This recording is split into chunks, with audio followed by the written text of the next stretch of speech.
stream started.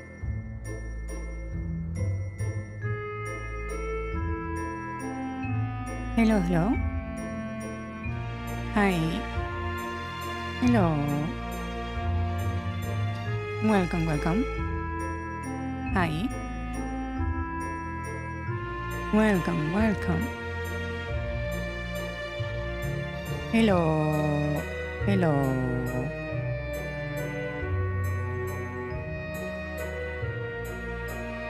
Anybody in chat today? I'm wondering. Ah. So today I've been working a lot with Obsidian. That is the software to take in notes. I'm trying to use it to actually design the game we're working on. Yeah. And I'm seeing my little game. I start to realize is way more complex than I actually thought, because they provide you with this little graph of how the different nodes are interconnected. Yeah.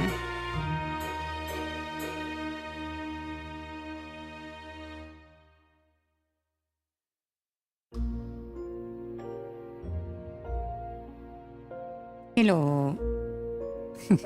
Hello, DC.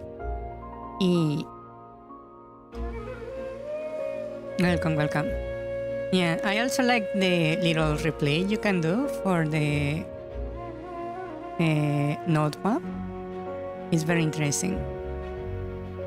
Yeah, I like it a lot.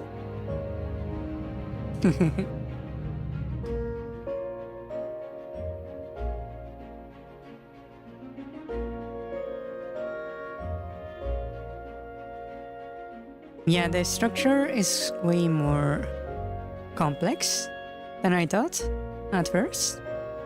Yeah.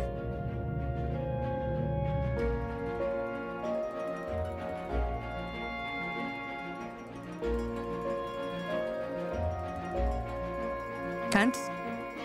Huh? Can't hear you over the BGM? Is the BGM that high? I can lower it a little bit.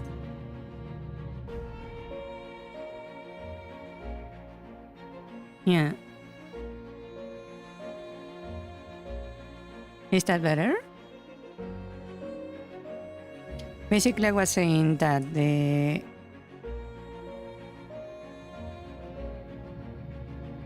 bit loud. What, the BGM still?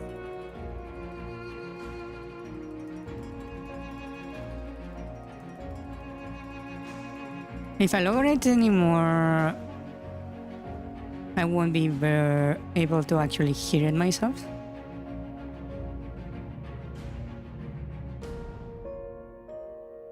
Okay, now I don't know what you're saying.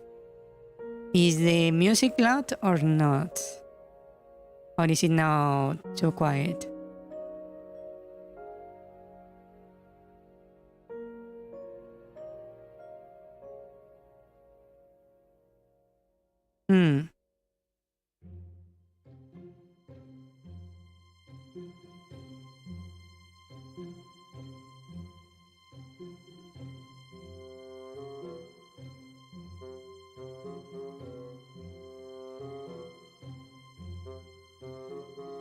Reply lag? Well, I will adjust a little bit the volume, just the point I believe is a bit more balance. Yeah.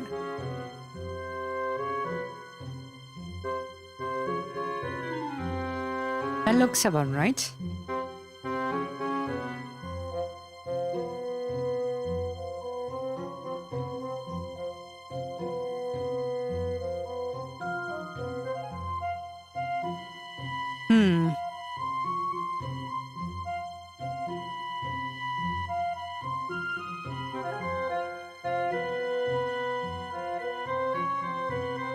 Yeah, I was saying the little map, listing crates, is very interesting.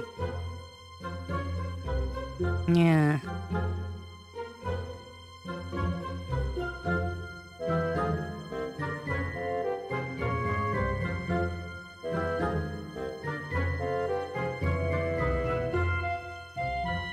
It generates this animation of how you created everything.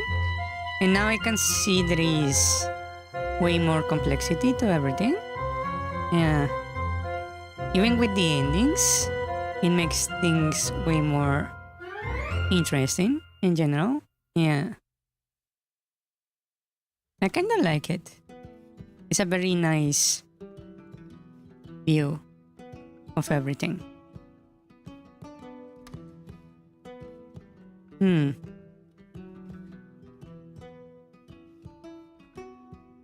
There's still not everything we have made of the game in the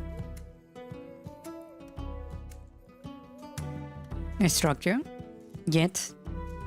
I'm missing a bunch of dungeons, the dungeon items, the bosses and enemies, and a bunch of the nodes. Yeah. But even now, even with that, the game looks so much more complex than I thought. Yeah.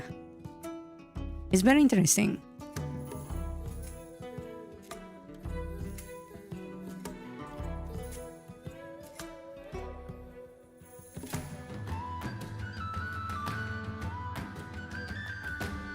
Yeah. By the way, how do you use Obsidian yourself? Because I've been basically using it a little bit as if I'm making a wiki, which might or might not be a good idea.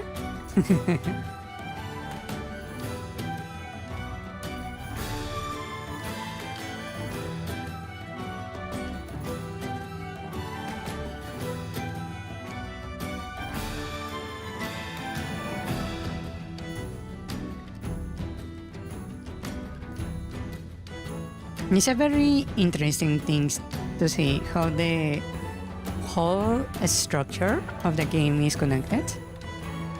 Yeah. I'm making it to be a little bit of a wiki. Yeah.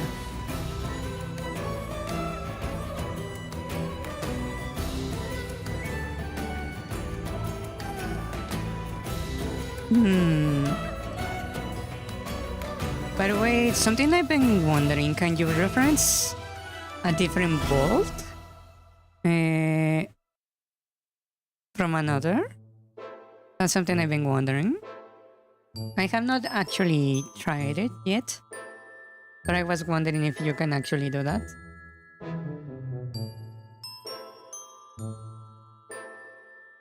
Because that would be extremely useful. So I can... what to call it? Differentiate different games. Yeah. Without losing track of all the contents. That is. Yeah.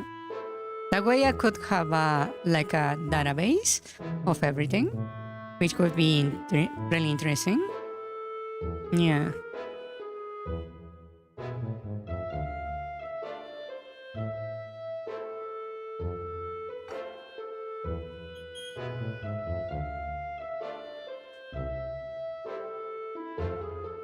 By the way, I managed to make a few of the plugins work, so now I have a proper timeline of stuff, which is quite nice. Yeah. There still needs a bit of work, but it's getting there. Not sure, still exploring. Yeah. I need to figure out how to add images into this thing. That's something I kinda need, but I have not actually tried. Yeah.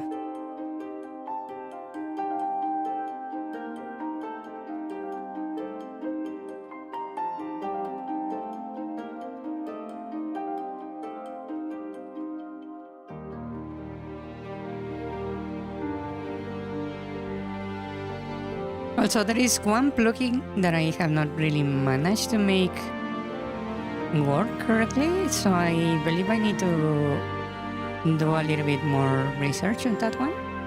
Yeah.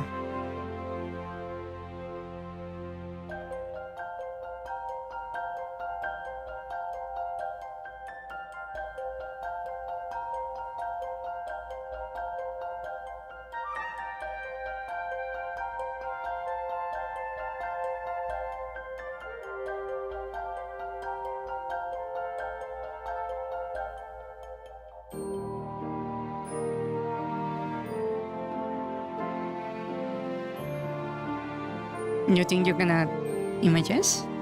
Yeah, I think it should be possible. Yeah, it would be weird. You could not actually do that. Yeah, I just need to figure out how. Because there is like no intuitive stuff in here. Also, I don't know if I can create colors, which is something else that I kind of want to handle. Yeah.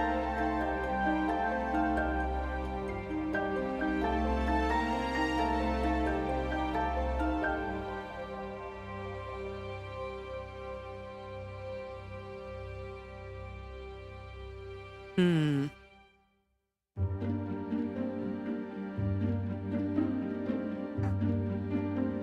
Yeah, I'm slowly making my way through Obsidian.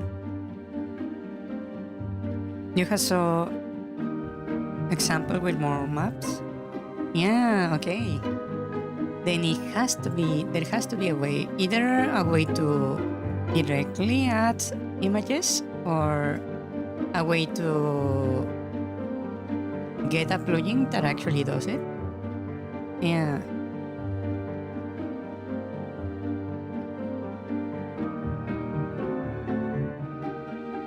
Hmm. Oh.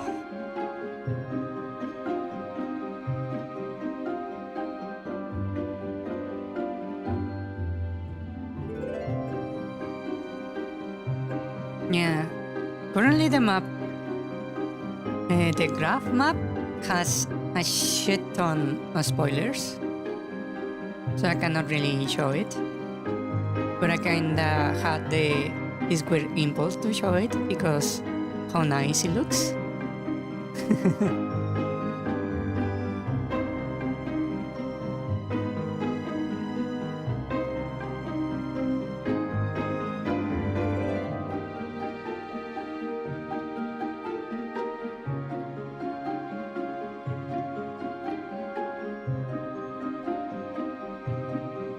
Another thing that I don't know if I should do is that there are some nodes that are basically connected to everything. And I don't know if I should structure them in such a way.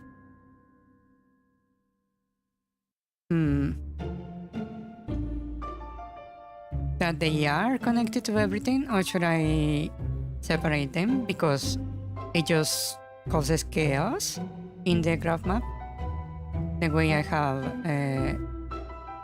it set it up? Yeah.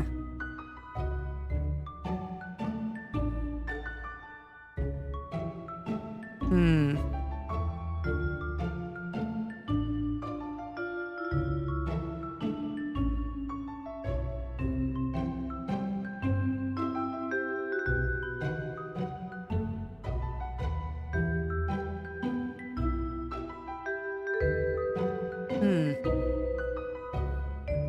And there is still so much shit missing from this.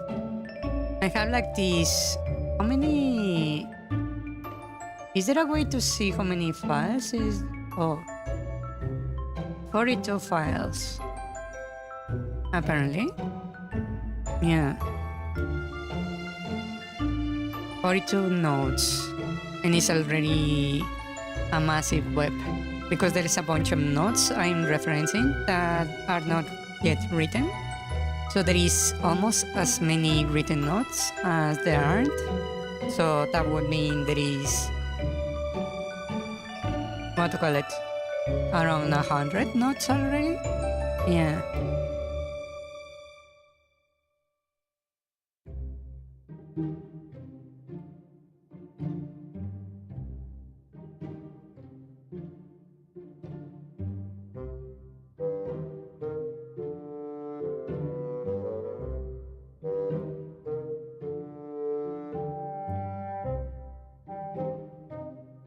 Hmm. Yeah. Hmm. I don't know if it's because I overthink stuff a little bit much, but I see this map and I have the impulse to rewrite everything to make the structure make more sense, which is not a good thing. Yeah.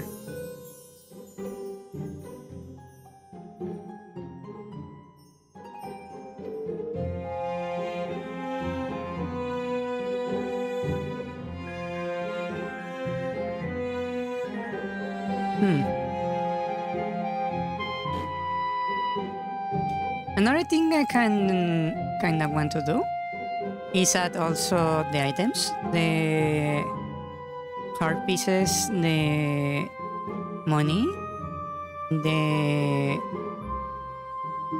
what to call it, other entities that that are supposed to exist in this world but do not appear in game. And I don't know if that's a good idea or a bad idea.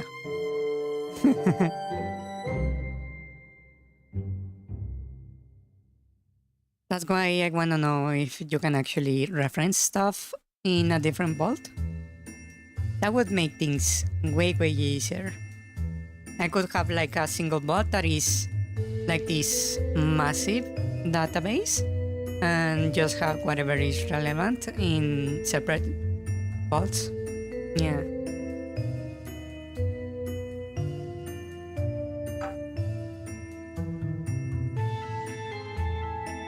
Actually, let me look it up. Obsidian.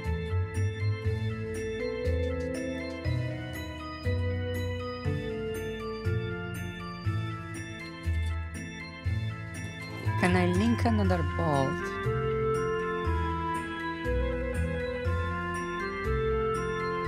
Let me look it up.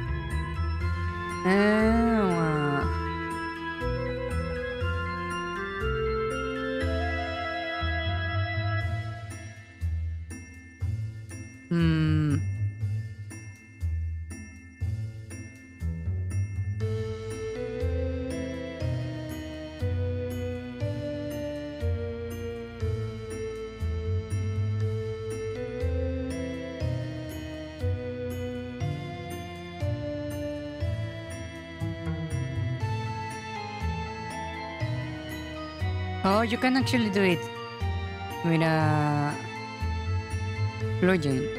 Oh, interesting.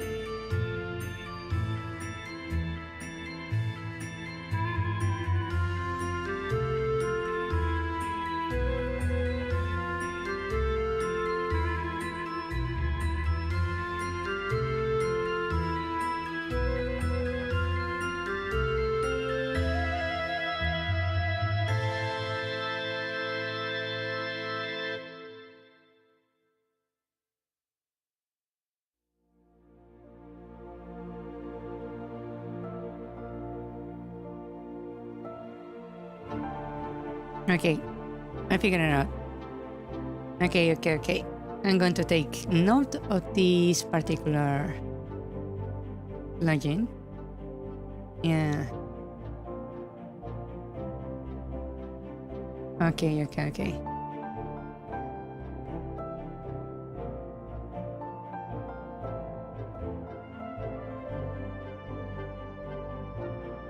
Okay. Okay.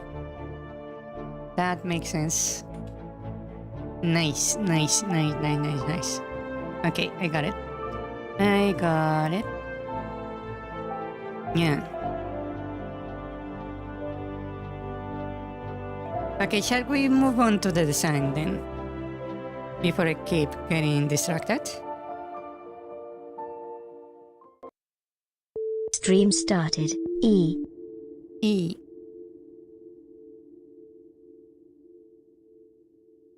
Okay, so last time we were working on the design for the dungeon,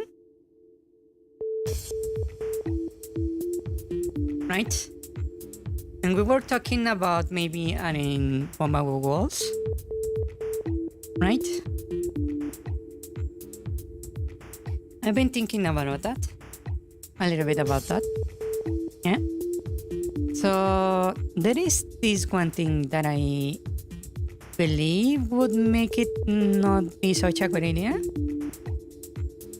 and that is if I add the bump, for example, as a requirement, it will cause a sequential execution between the dungeons. That is, you need to do dungeon 1, then dungeon 2, then dungeon 3, right? Because for you to be able to complete one dungeon, you need to complete the others, right? Which is something I don't want. At least not on the first dungeons. I want them to be independent. If you think back to the Deku Tree, the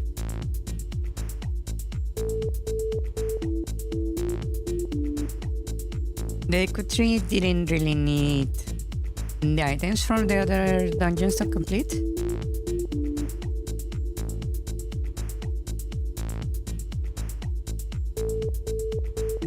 Actually, no. Scratch that. The more I think about it, I realize the Dodongo's Cavern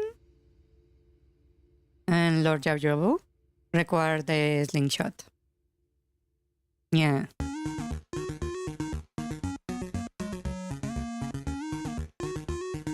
Never mind, I'm wrong.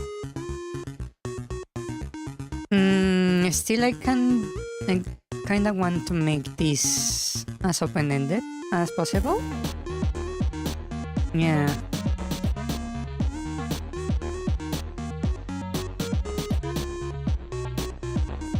So I think I will, for the first 3 dungeons, I will avoid requiring items from a different dungeon. Right? And for the next set of 3, I will require the previous 3. Yeah.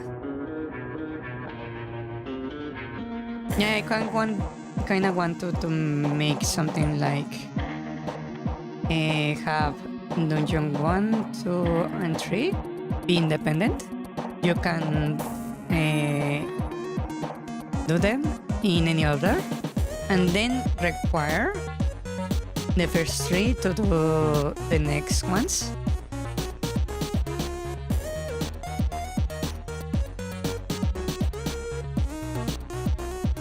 For 5 and 6, right? Something on this structure. What do you think?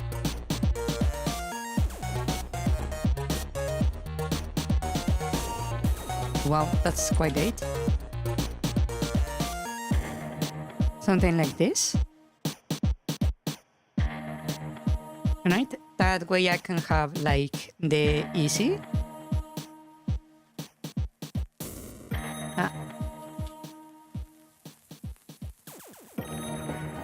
The normal.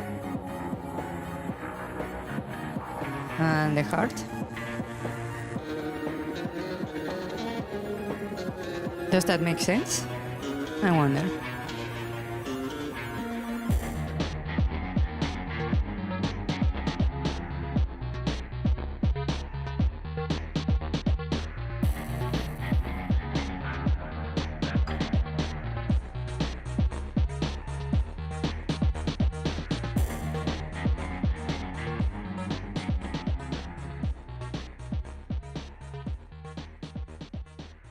Yeah.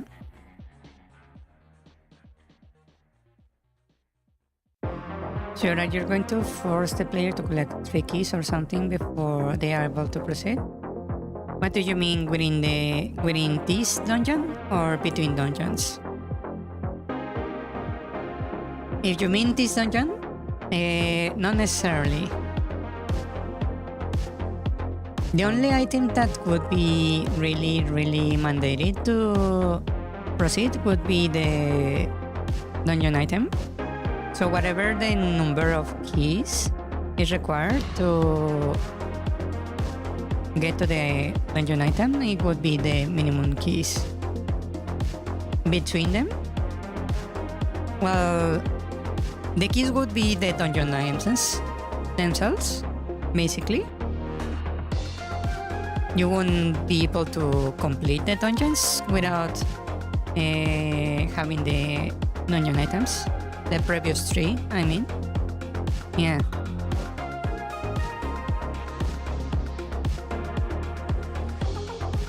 That's what I was thinking. Yeah.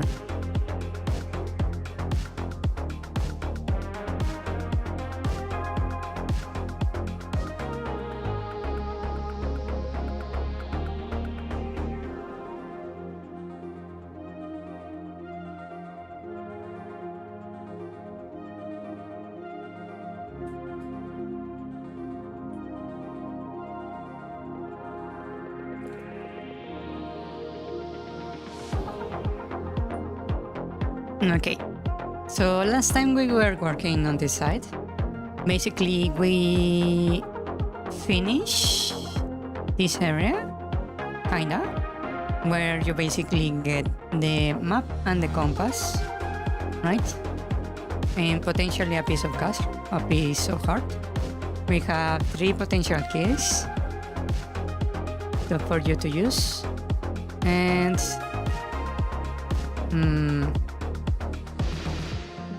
we have 1, 2, 3.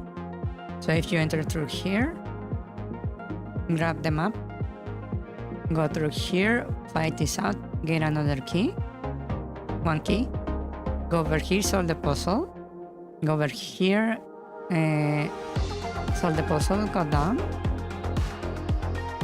You have 2 keys. So here you can either open the one for the heart and then choose between this set we're doing and the one we're already done right here. That will give you an extra key, right? So you will not be missing a key. And here you will get 1 more key in the process currently.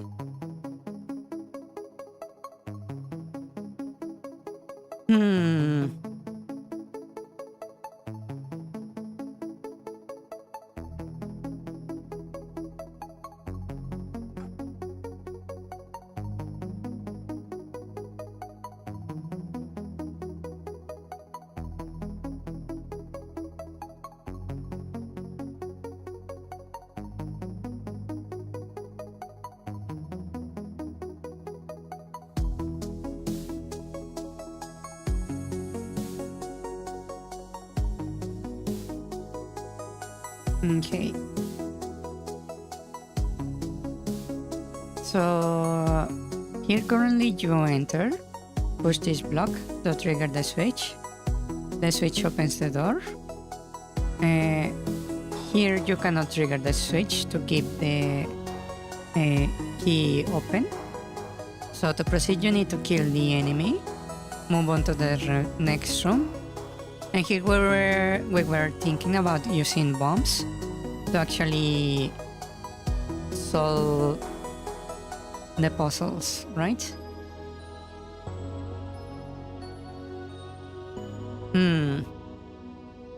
Yeah, that would be maybe not a good idea.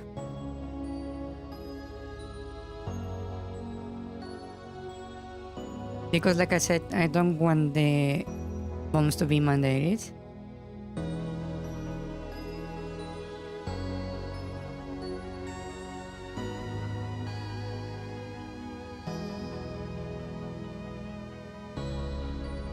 Hmm.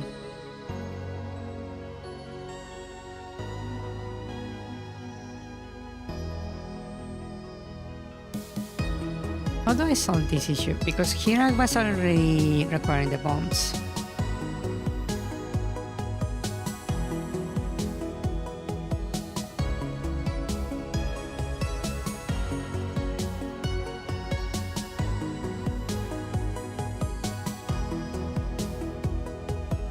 Hmm.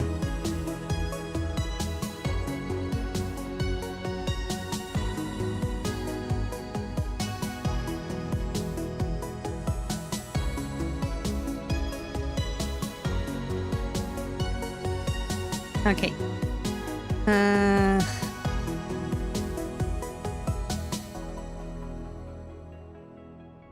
How about... Hmm.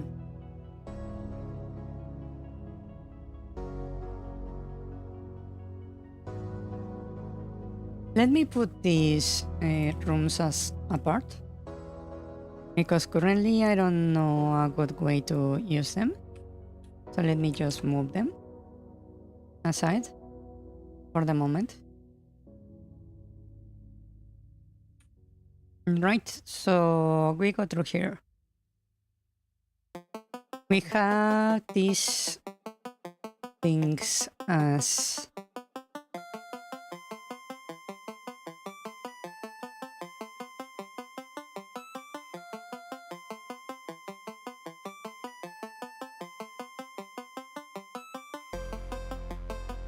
basically the items we can use. How about if I make one that is basically an order kind of thing? So I go like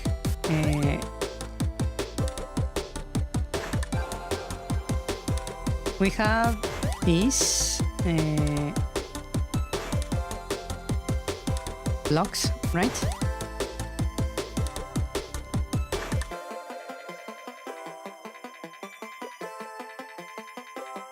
Let's say I have one set right here.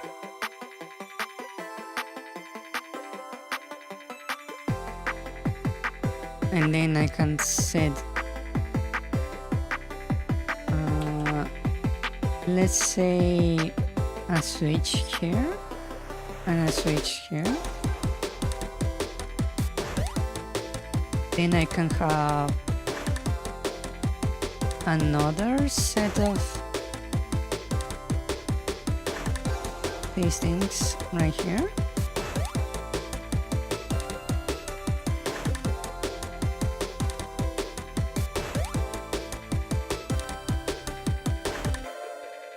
And we make this basically a pushing puzzle.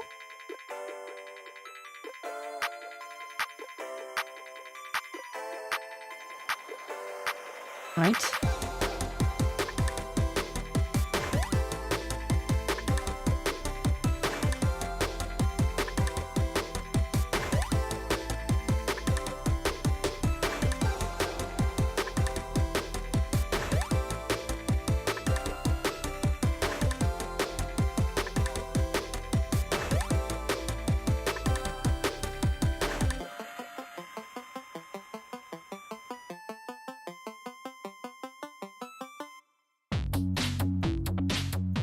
Something like this.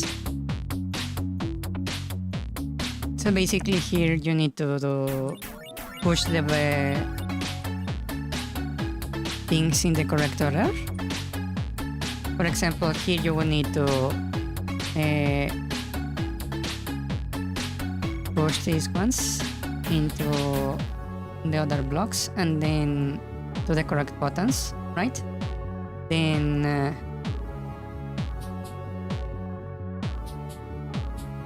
push them like this to the correct locations.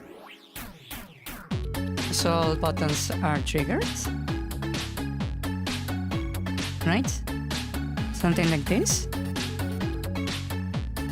And there are some buttons that don't actually what to call it?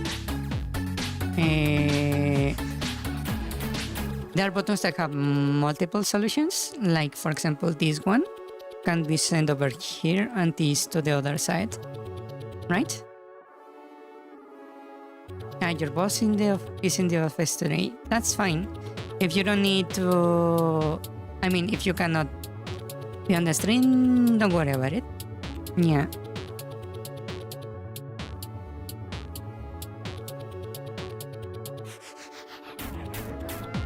Yeah. So that's what I was thinking there.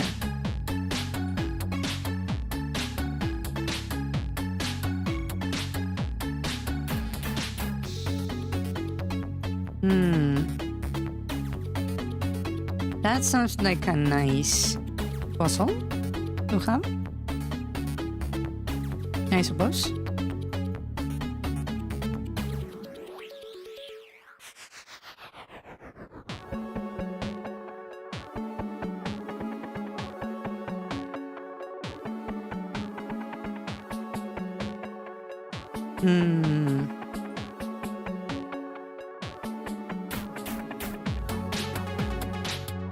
And we have that puzzle.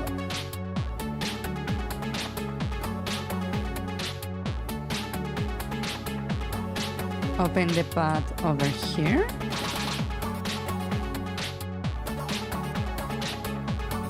Yeah, I suppose it is harder than I actually am making it seem. I'm not really dedicating that much thought to them. Right, that's a puzzle door right there.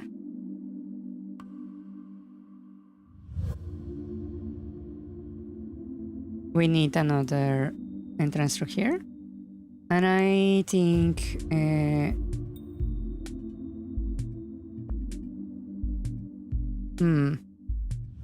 let's put an enemy right here.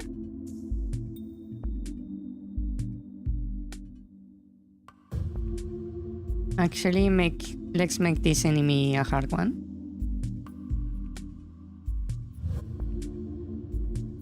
Right? And after you defeat that particular enemy,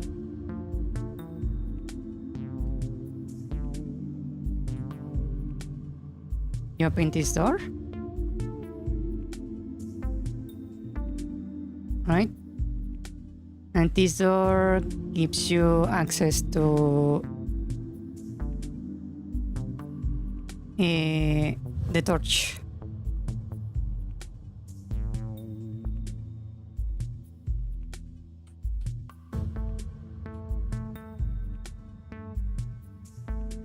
Right?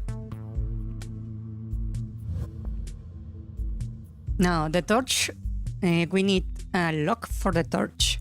Given that we're on the Thorn forest, I was thinking on making the thorns actually the lock, right? So I can grab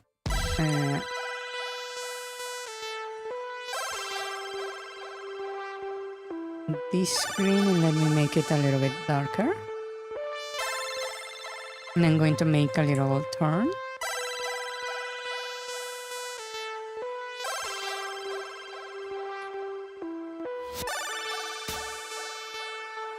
Let me set it like so.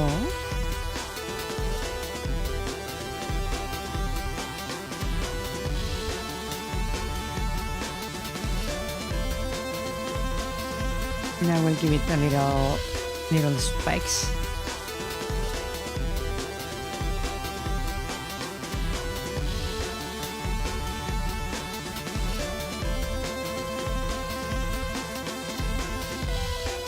Right?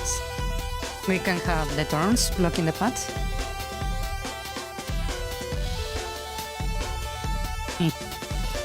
And I can use this to block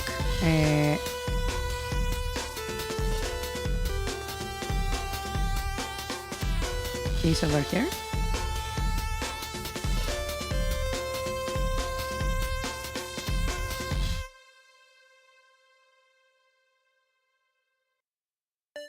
here in the corner.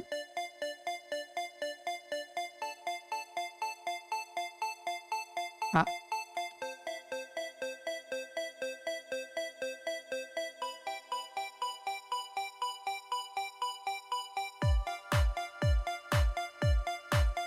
Like that. The thorns, with the torch, you burn the basically the vines with thorns away. Basically, that's the idea. Yeah.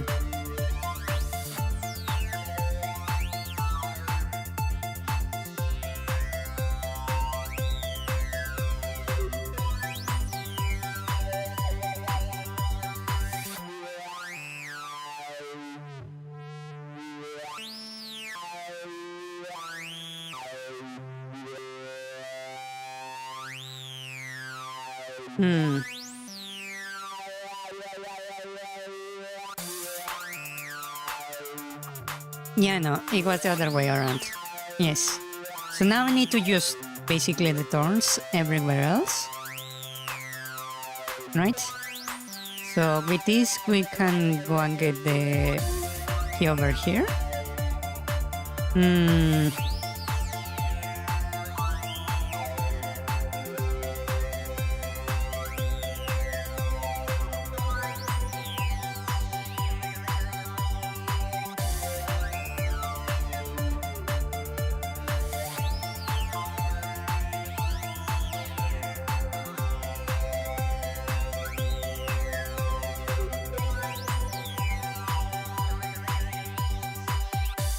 Actually, I think I can reorganize this a little bit better. I can move this button from here to over here, for example. And let's put the door right here. Right? And I'm going to move this enemy over here. Ah. Right, and the chest I will also move over here. Let me change this size a little bit. Right, and actually I will put it over here.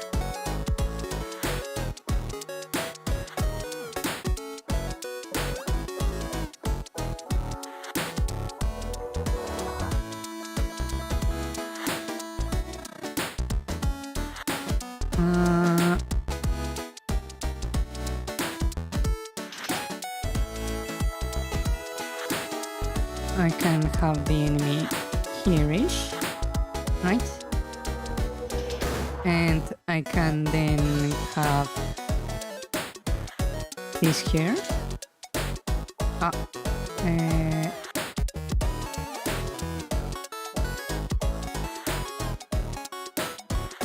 can have a little the block right here, right? With a single direction. Like that. And we will have the door over here to go to the other room. Right? And this right here, I will move over here.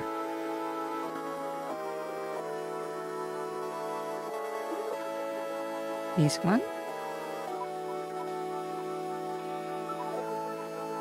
Is going to be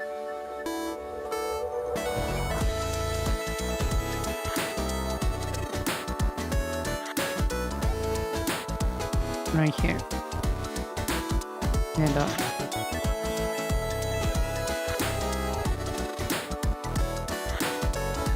Right? Like that. That way you need to get over here, solve the puzzle to get to the boss, reach the torch, come back, burn the thingy from the door.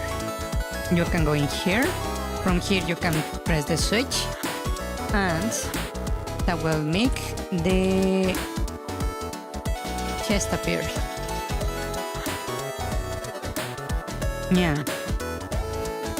And I can remove this whole area down here.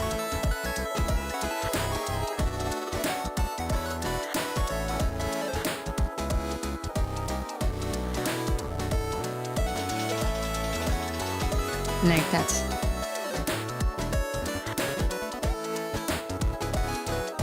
What do you think?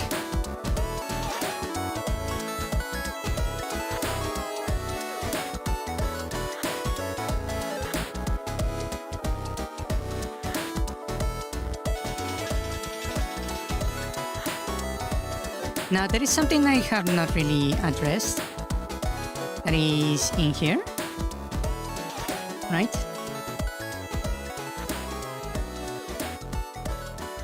Yes, I'm making everything compact because if you notice, my rooms in the game are basically this shape right here, right? This is a room, right? But if you notice in this map, I have rooms that basically are cut into pieces, like this one, right there. What I'm going to do is, having this all broken into pieces, I will let the players see basically into different rooms like this, to have them feel like the dungeon is more expansive than it actually is. Yeah.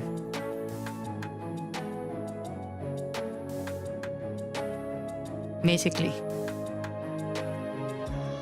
But yeah, this right here is a room, a single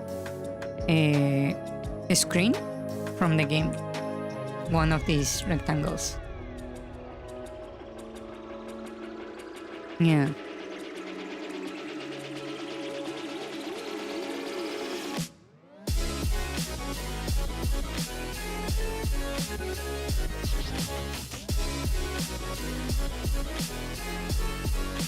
This area, I still have no idea what to do with it.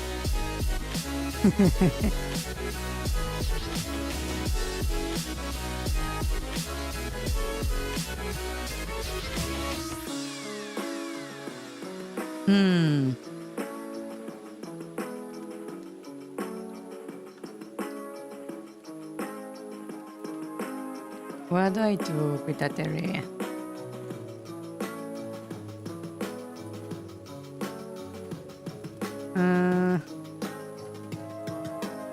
Right now we have an extra key. I was thinking maybe making the... Oh, you still need the boss key, now that I think about it. We already delivered the torch, right?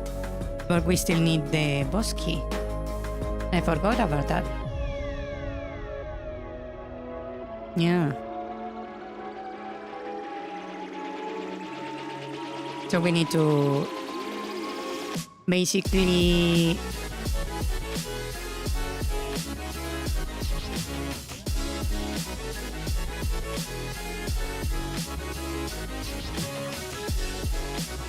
deliver the boss key, the room with the boss key.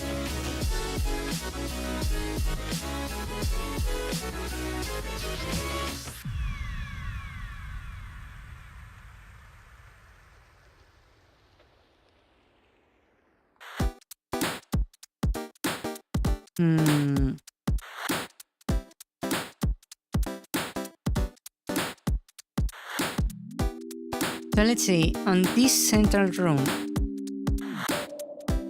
I want to have the boss key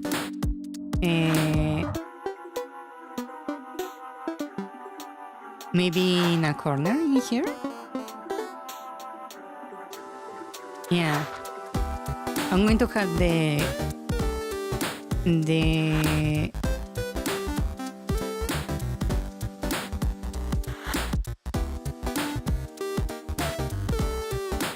what to call it? The chest with the boss key in the hub area. That would be very interesting, right?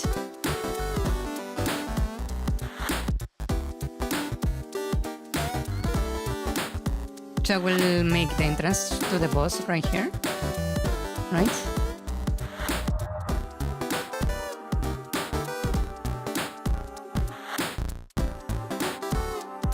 And I will set a bunch of drops here, healing items, right? And then this will be the boss fight right here.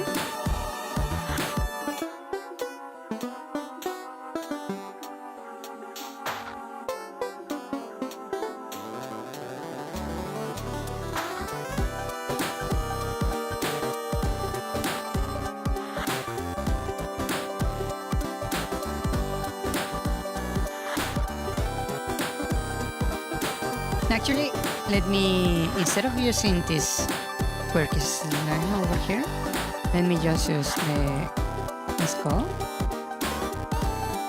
right there, and we will make this one an angry skull.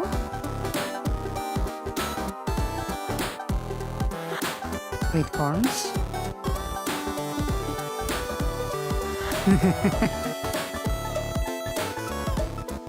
And I will set this as the room with the boss key with a little skull right here.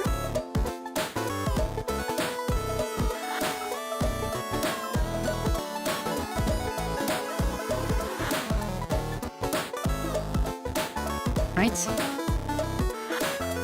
The entrance to the boss area.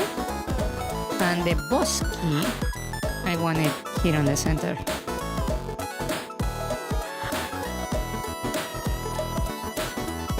So something I want is maybe to have a bunch of thorns, because I had really not used them in here, right?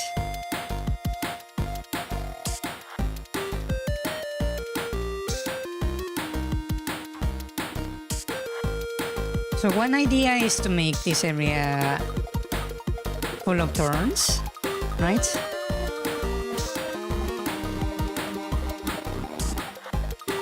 So I can grab this.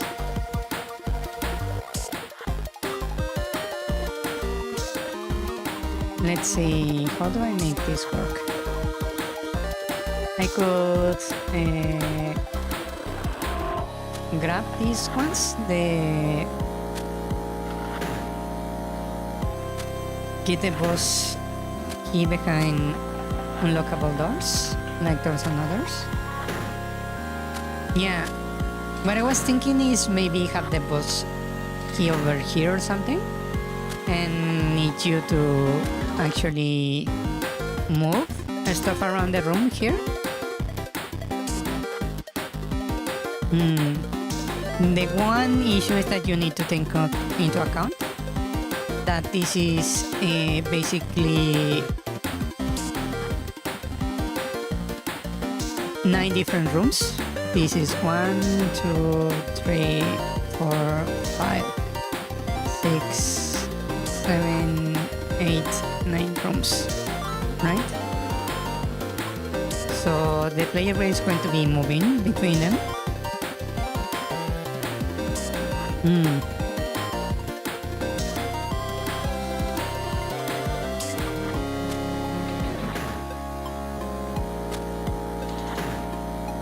Which is an issue, right?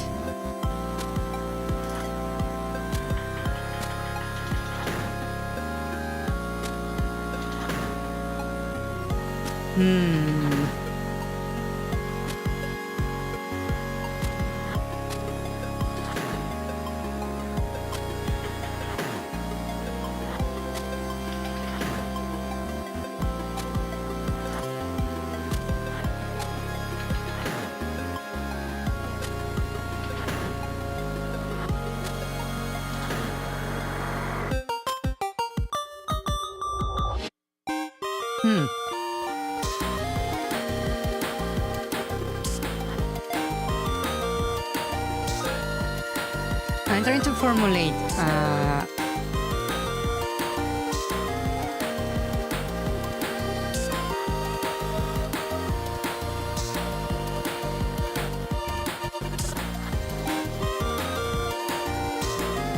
I'm trying to accumulate a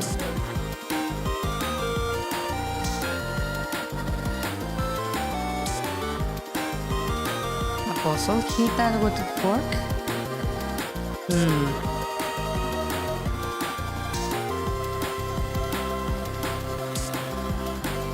So the options we have is the timer. We have the responding block, the block that moves in one way, the switch that needs a block, the switch that doesn't need a block.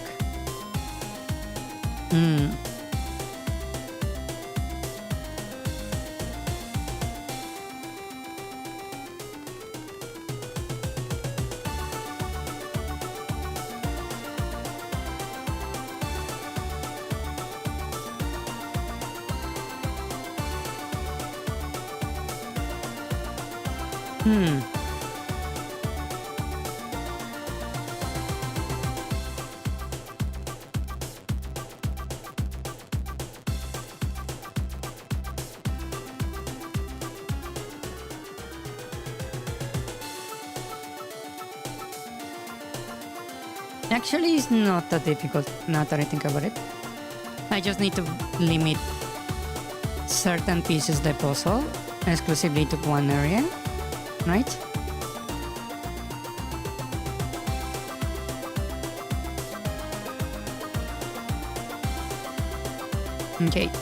Okay.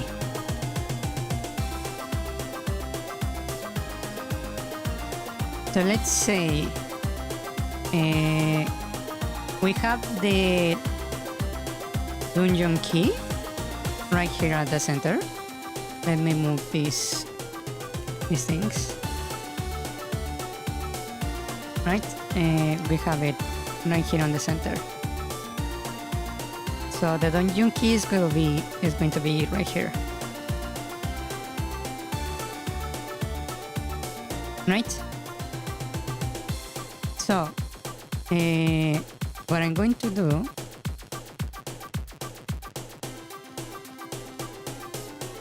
is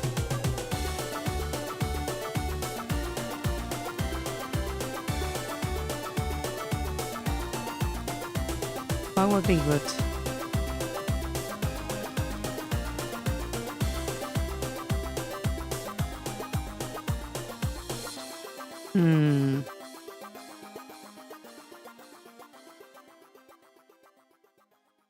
Oh, I think I know. So let's say we have the key right here, right? I'm going to surround it by walls to prevent it from being taken, right? And in front of it, I'm going to have the thorns. So you need by default to actually remove the thorns to be able to reach the key, right? That makes it require the dungeon item, right? But to get to the key, you need to solve a little puzzle. Let's say I put a block right in front here, preventing you from reaching the thorns, right? We will have one of these and these ones, right?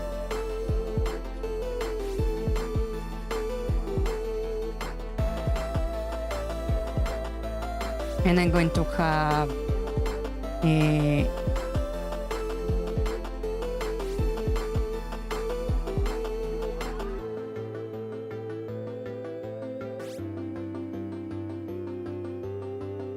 some blockers to prevent them from being moved, like this.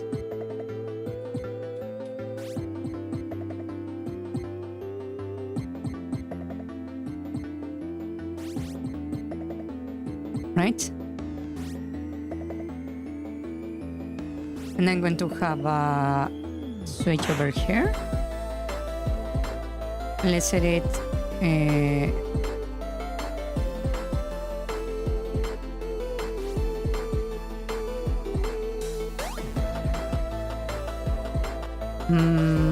Yeah, let's put it right here. Basically, this switch will disable this one right here. Let me grab a different color, just so I can keep track of this. Right, this one disables this one, which is not very useful because you cannot really push the block in. You have to push it out, right? I will have another one of the switches that requires a block. Right here-ish.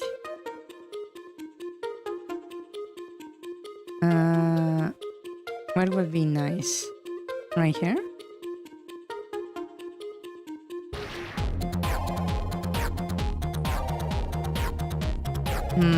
No, actually, that doesn't work.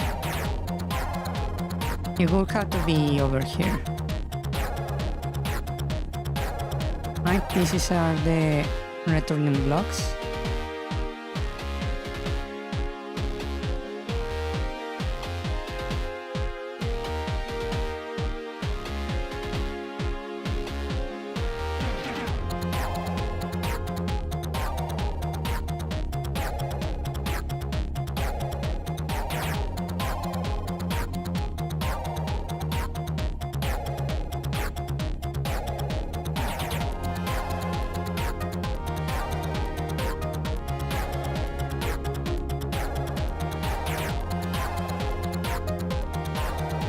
I can have some limiters right there at the edges. And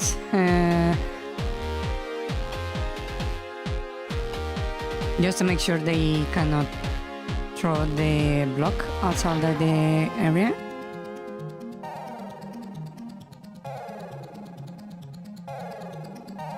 Actually, I don't need these ones right here.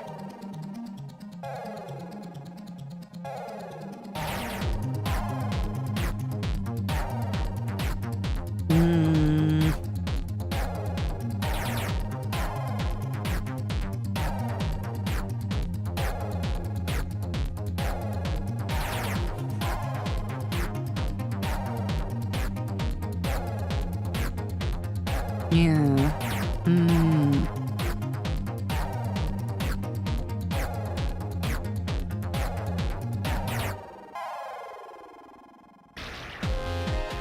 I'm thinking about how to limit these blocks into the center area. Okay, that structures that. But to move the blocks, how to make it work?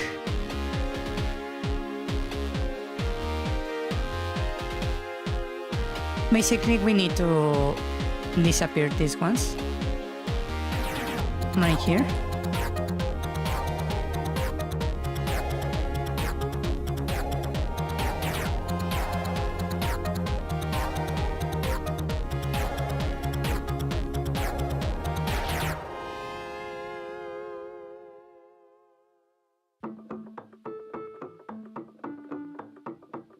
I can put another switch over here to disable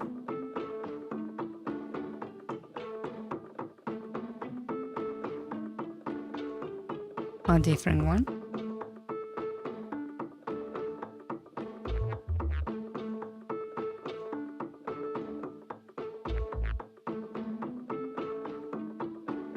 I don't know. The more I think about it, the worse this puzzle seems. The other puzzles seem way better. The more I think about it. Yeah.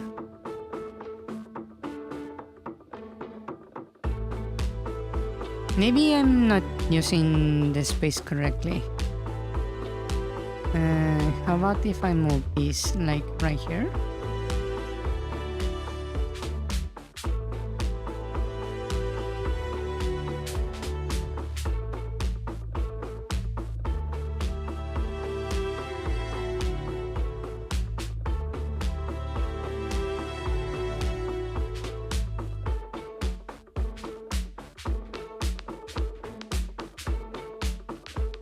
Oh, wait.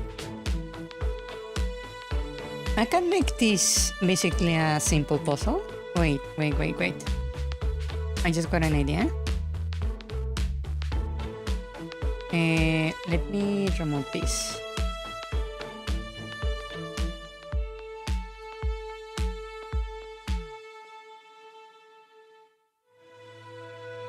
Hold on, I just got an idea.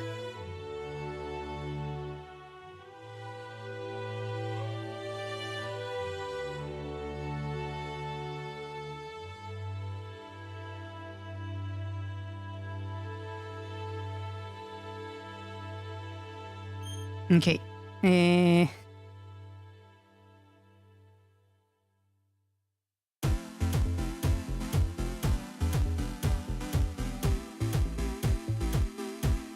We have this right here. I need this color also. Okay. So I'm basically going to place a bunch of switches around, like right here, right? That are meant to hold the blocks in place.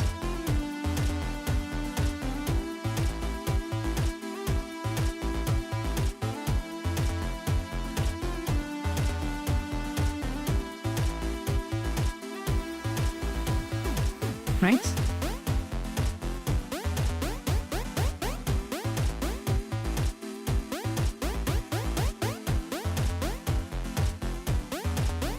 Actually, not that I think about it.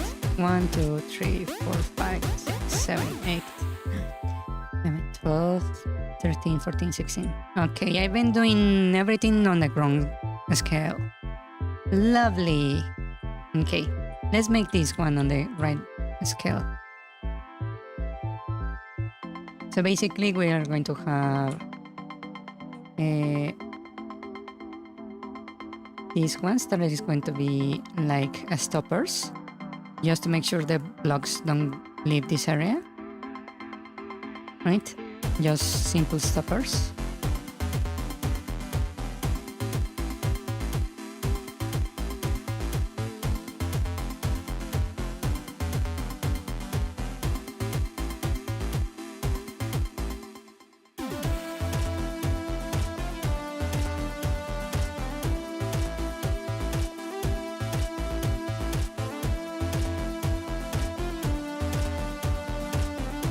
Right?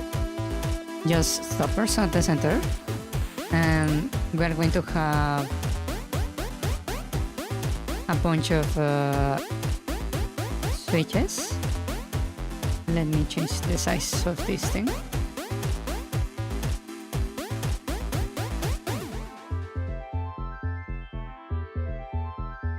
That's one switch. I will place another over here.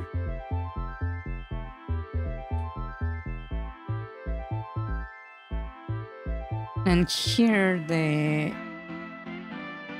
plus key, let me resize it just so it is actually correct. It's going to be 1, 2, 3, 4, 5, 6, 7, 8.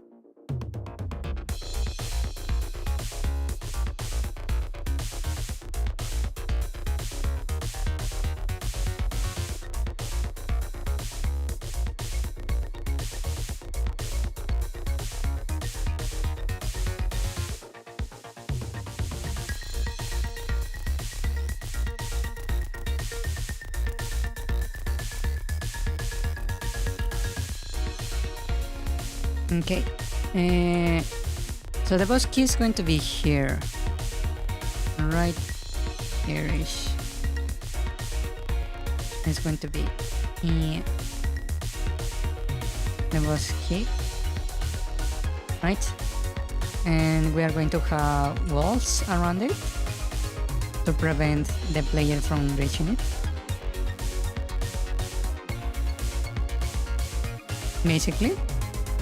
And then we will have the thorns, right?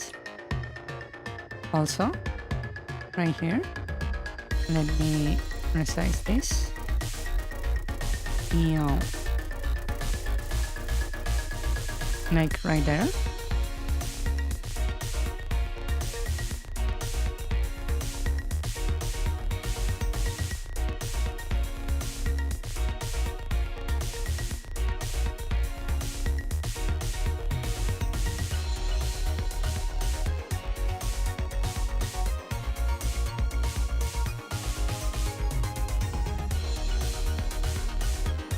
Lock in the path. And from there, we're going to have a bunch of blocks that need to be moved out of the way. So I can have one right here.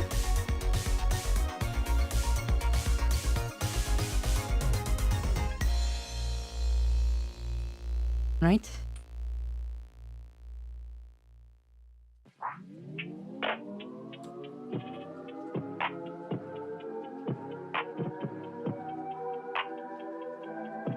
Preventing you from actually reaching the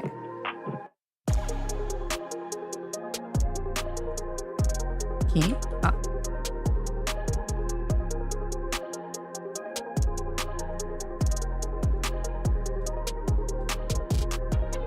Right, a bunch of cubes, and those cubes will have a matching set of buttons all over the place where you need to place them.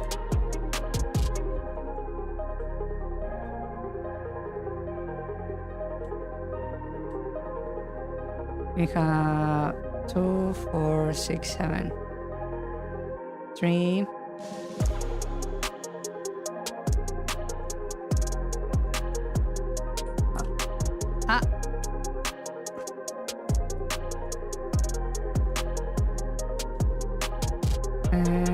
3, 6, 7. Okay, I can just set it right here.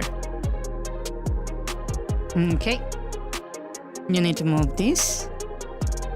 And what else? I need to add a bunch of stoppers for you to be able to move them into the correct position. So this will move this way. So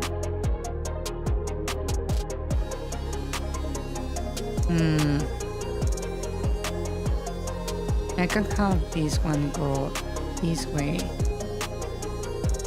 right here to stop, and then you put it right there. Right?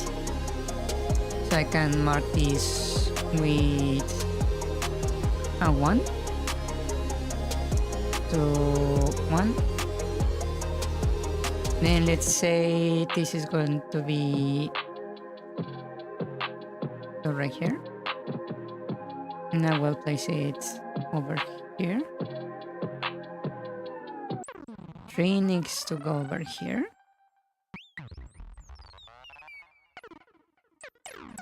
4 needs to go right here. 5 is going here.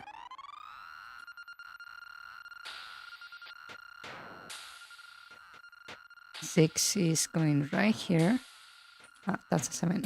6 and 7. Right?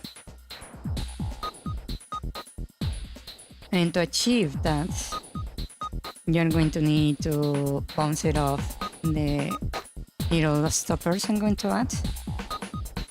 So there is one right there, one so you can bounce right there, right? This will make a number.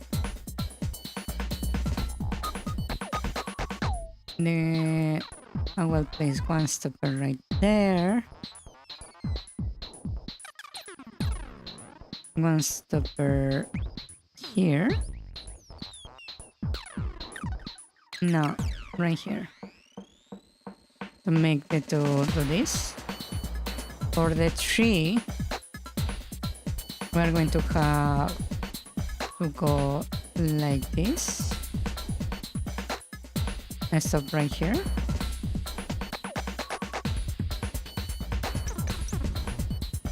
And then all the way over here. To make this like that, right? I will put a stopper right there. This one needs a stopper right here. Number 2 needs a stopper there. Okay.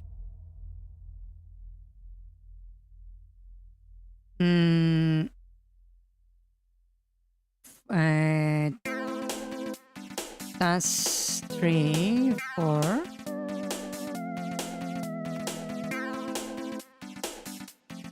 I can put a stopper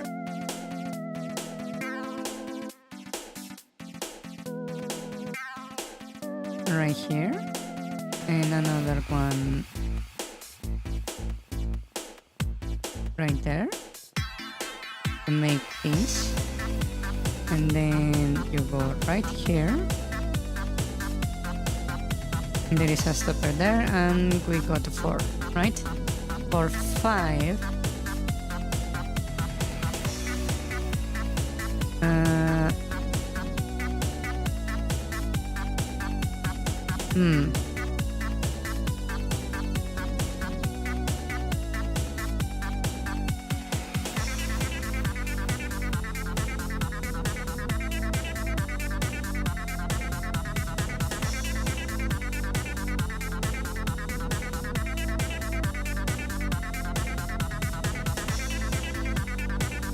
wait, how is 3 getting over here again?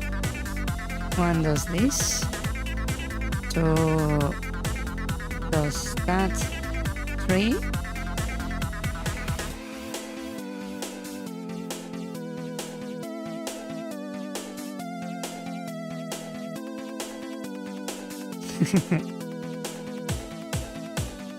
What does 3 do here?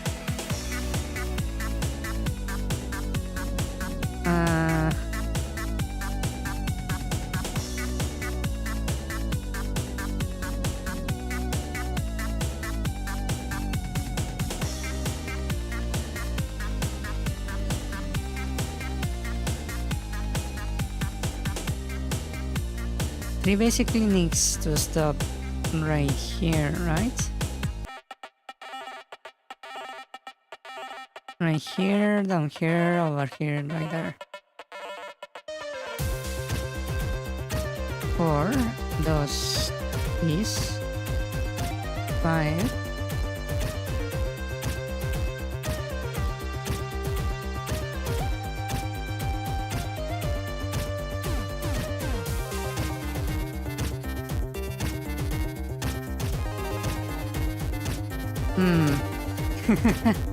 Structuring these puzzles is a little bit harder than I thought.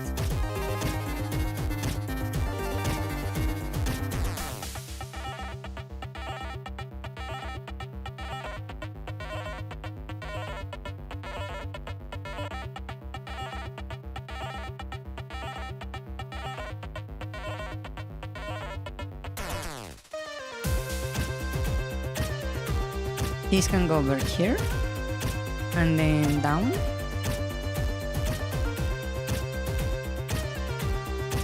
To this spot right here, and then move all the way over here, and then directly there.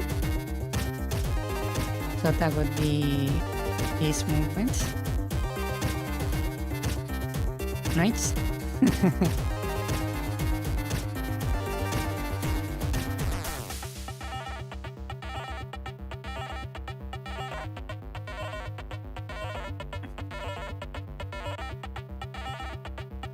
Then we have 6.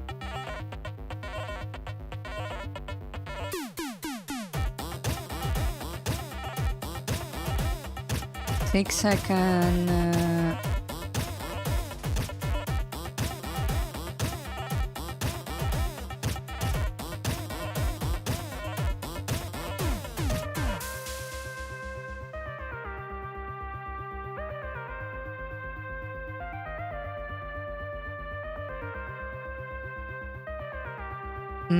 I'm thinking.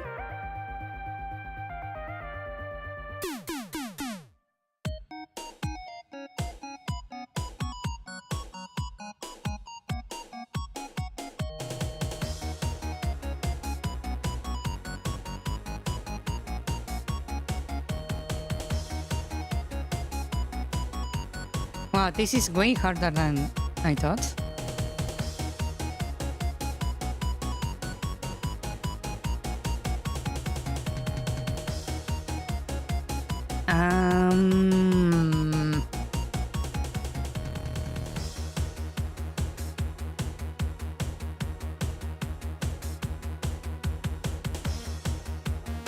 I can this one have it stop right here, go straight down, right over here, and then stop here on 6. 7, I can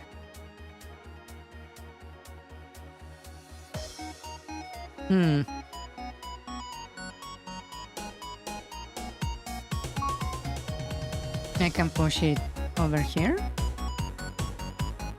right? And from here up, and then to stop right here. From here it goes down, right? So from here it goes right, and it stops on 7.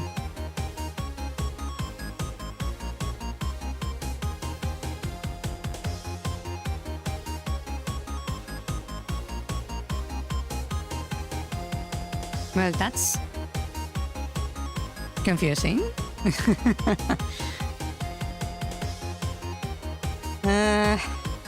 Let's see. 1 is basically going like this. It does look like I'm playing checkers, huh? 2 is supposed to go... You playing checkers? There, so this goes like this.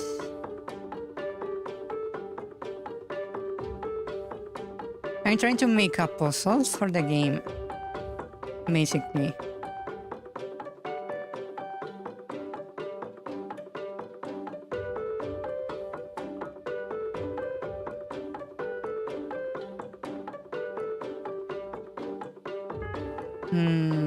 Four? I said 4 needs to go over there.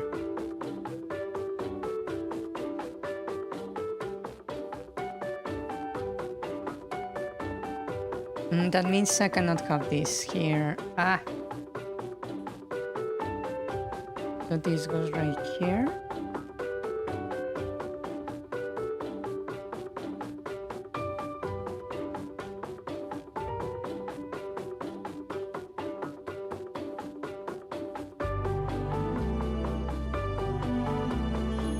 Yeah. Figuring out how to make a puzzle is really ironic indeed. 4 is supposed to go like this. From here to here.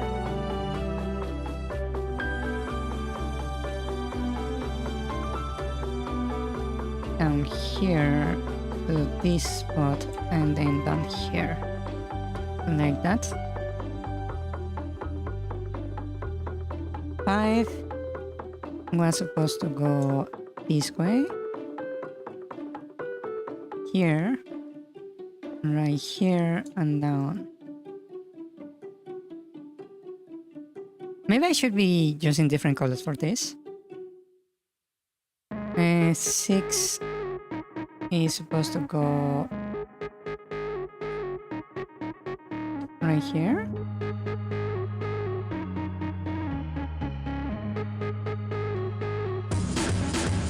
Then down. Then to the right.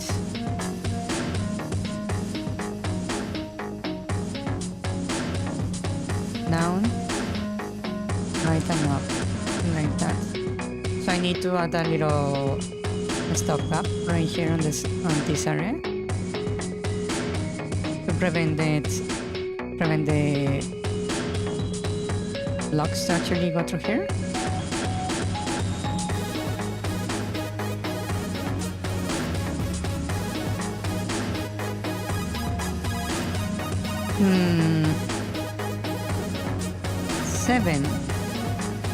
7 is supposed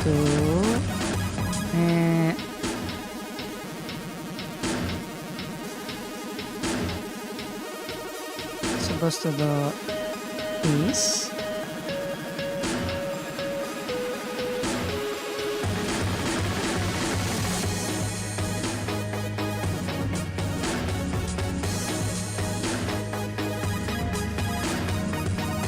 So I need it to stop here and then go straight down and like that. That means I need a stop right there. Okay. I'm starting to figure out stuff out.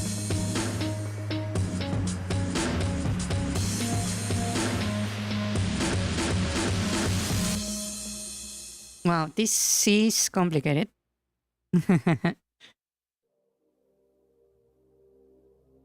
Okay, that looks pretty good.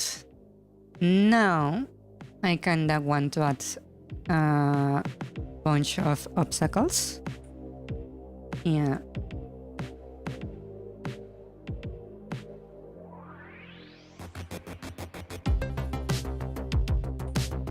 Right, so let's see.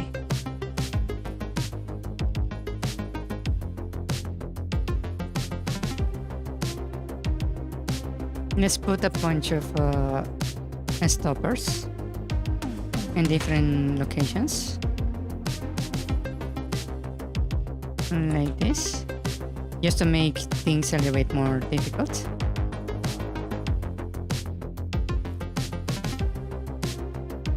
Let's also add some that are not really needed. Yeah, it's a sliding puzzle. Yes, basically.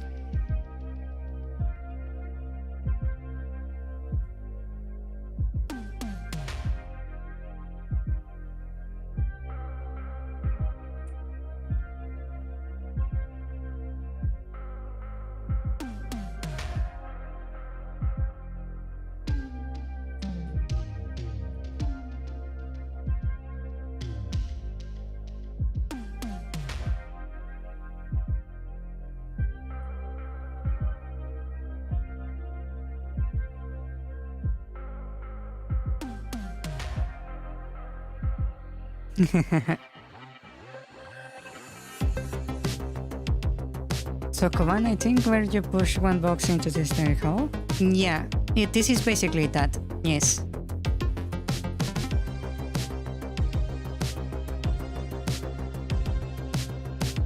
It's just more badly thought out way on doing it. Yeah.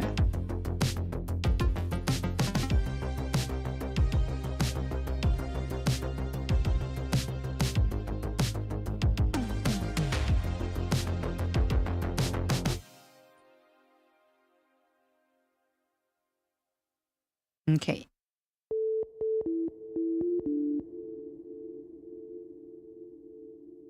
I'm just adding thorns all over the place to make things a little bit more difficult. It's not really going to change that much, but it might make the player think a little bit. Yeah.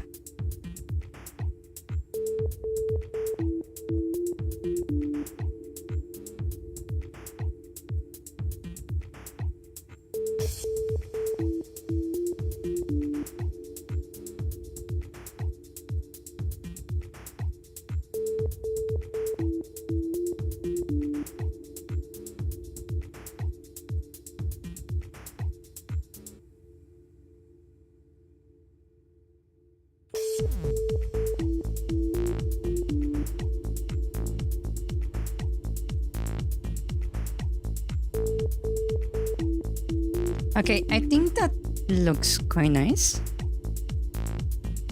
It's quite the puzzle, I will admit.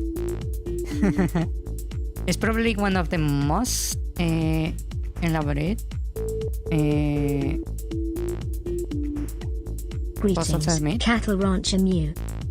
Hello, welcome. Welcome.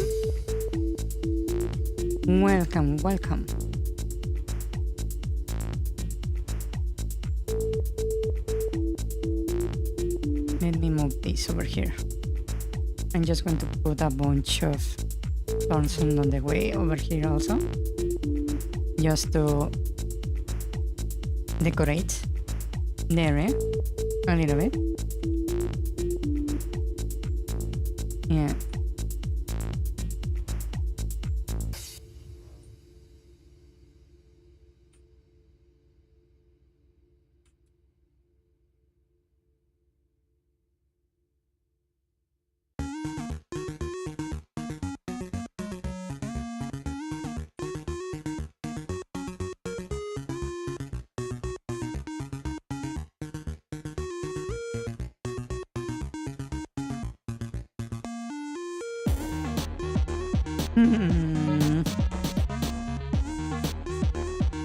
One second, my cat wants to leave the room, so I'll be right back. In the meanwhile, you can admire my dungeon and tell me how wrong I am. I'll be right back. One moment. I'll be right back.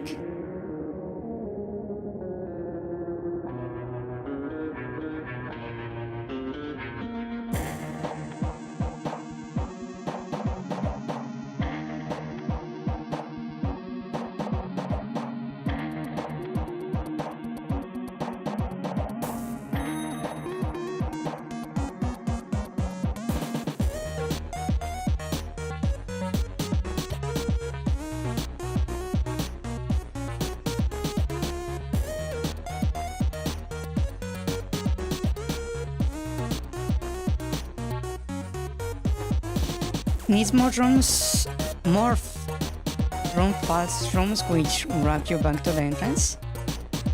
Well, there is a bunch of optional paths already. I could add a little bit more fake areas. Yeah.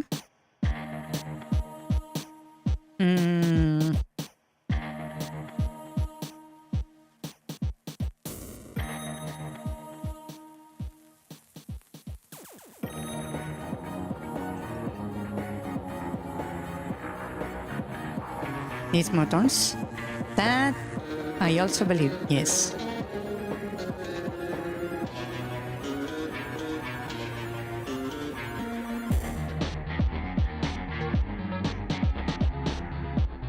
Maybe I could make this boss over here a little bit more difficult by adding thorns in the edges. Yeah, that could be an option.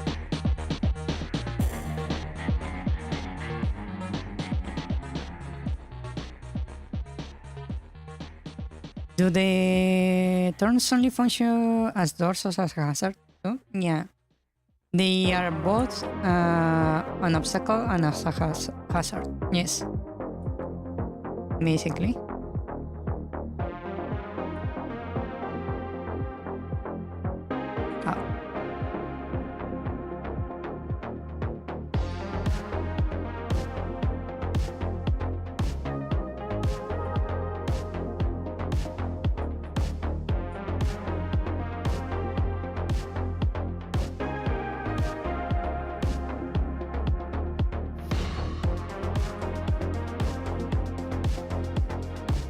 I can set the whole round as a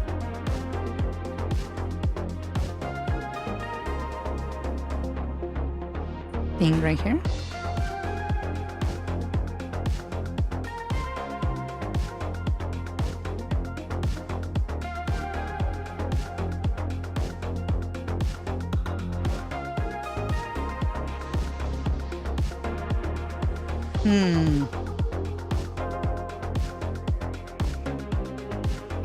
I need to rotate this 90 degrees.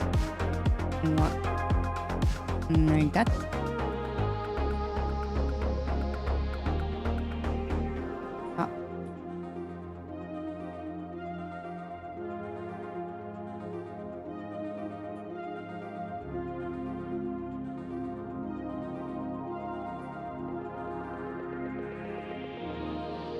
Who was the sub-boss for this dungeon? I don't remember anymore.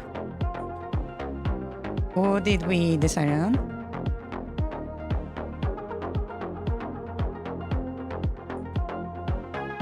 Oh, it was the wolf. Yeah. I remember now.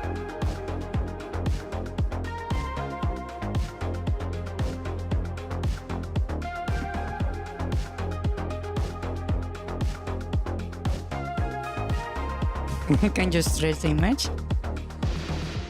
I could? Maybe, yeah. The issue is that I suppose have much patience. Yeah.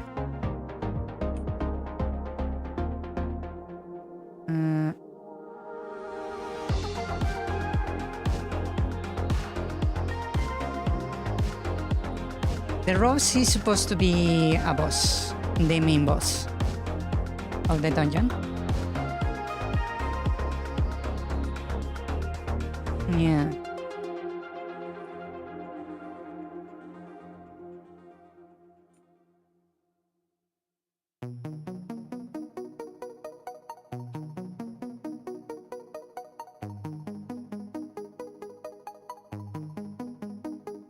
Mwah.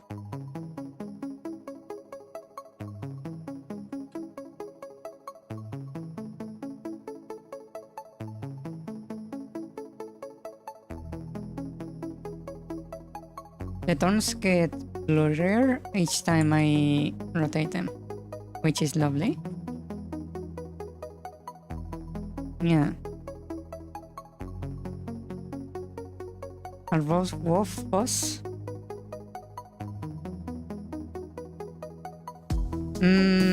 Is a wolf as a mini boss and a rose as a boss.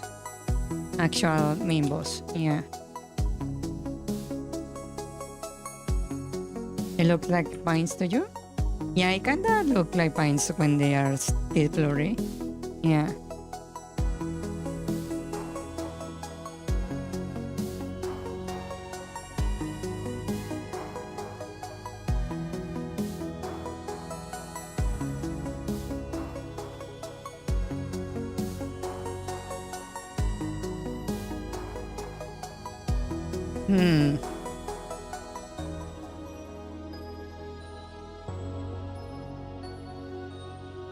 I feel like some of these areas require a bit more refinement because I was not doing the puzzles and other stuff as what to call it, on scale with the actual dungeon would be. So a lot of the dungeon might need some retinkering. Yeah.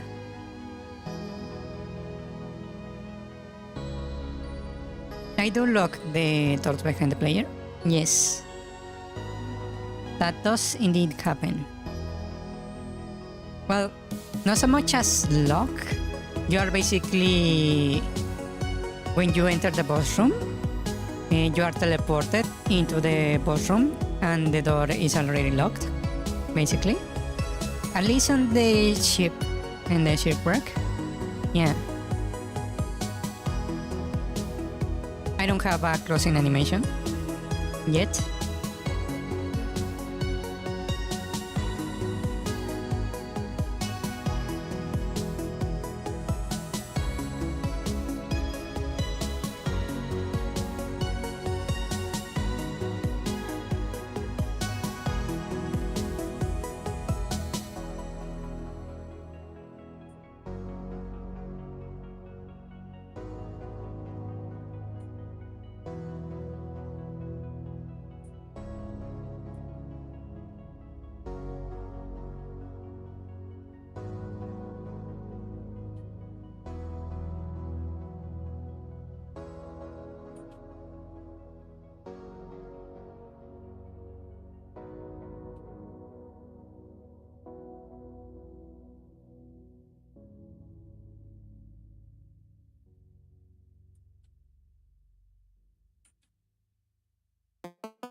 Just to make it look a little bit more interesting.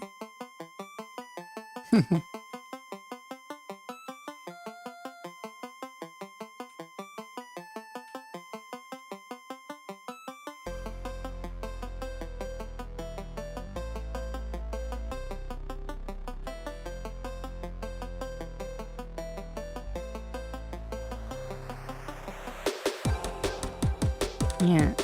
I'm trying to make this like hub room more interesting to look at, because right now it's just pretty much just empty, which is a bit annoying. Yeah. I should have been more careful with the the resolution of everything. Yeah.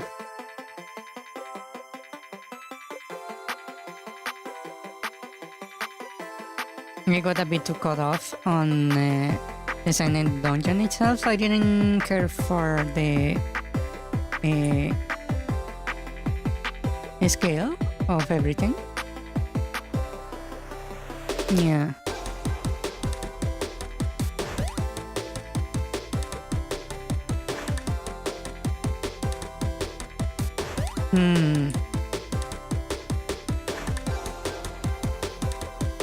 Hello.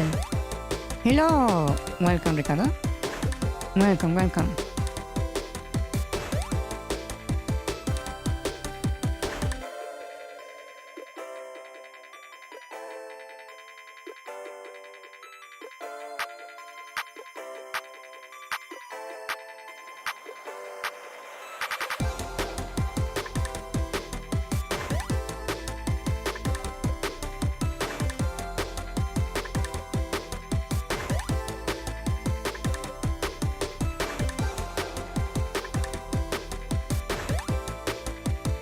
Actually, I need to make this a little bit farther away from the edge.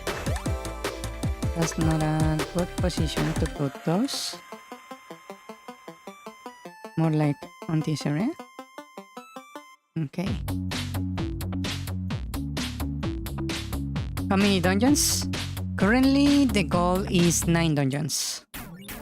Yes. So, I'm basically not even a third of the way there. Yeah.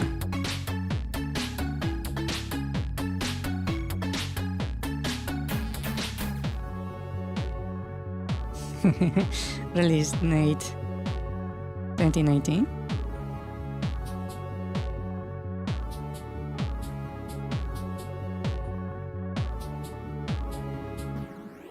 Oh, that's without excluding the secret one. Yeah. That's not taking into account the second one.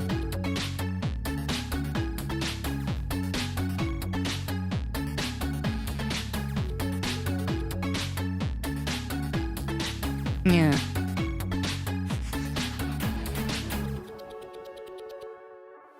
Also, the secret one is meant to be the biggest one of them all. Yeah. So that's another lovely thing.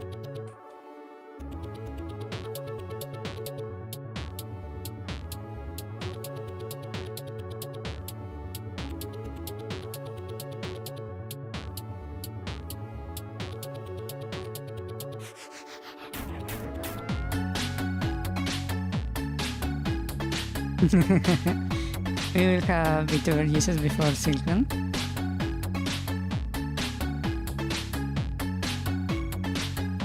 Yeah, it's actually very difficult to make everything, as you can see clearly from my struggles.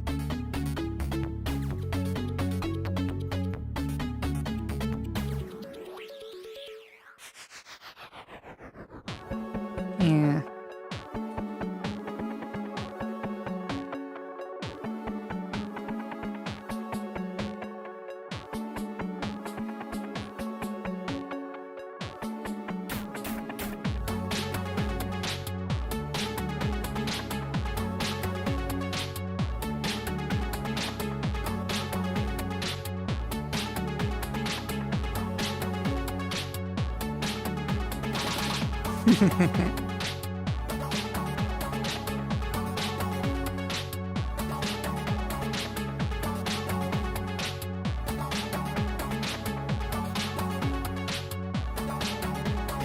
Yeah, the thing about I also heard about that one VTuber.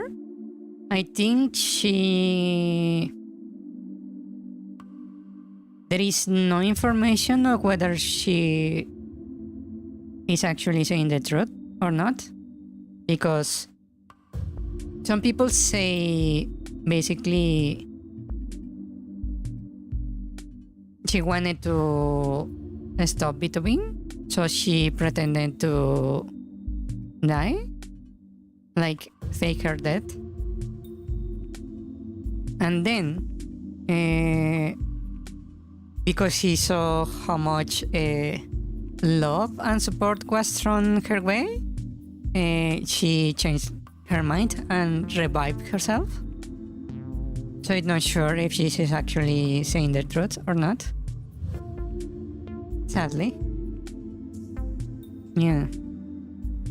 I need to fix these lines. Let me make these lines a little bit more clean because they are very, very weird.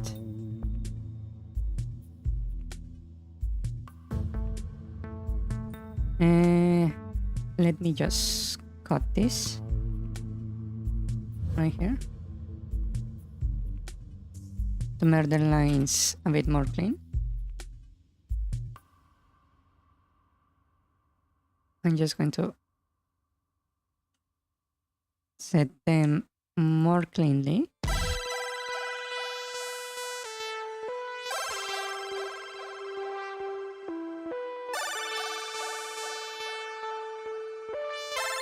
Yeah, because you can see the line starts here and then goes sideways all the way up, which is kinda annoying. Yeah. Only after I started to make the boss keys puzzle, I realized the whole proportions of the dungeon is basically all whack. So I need to basically do a little cleanup of the entire thing. Yeah.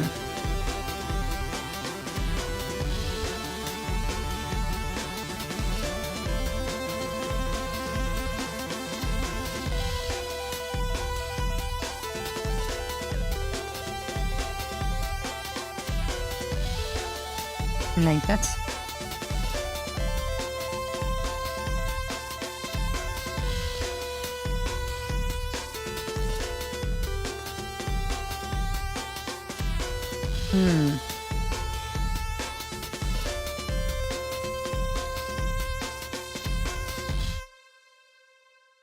But yeah, there have been quite a lot of drama in the VTuber community, I believe, these past few days. Like within this week, we have seen quite a lot of it. Yeah.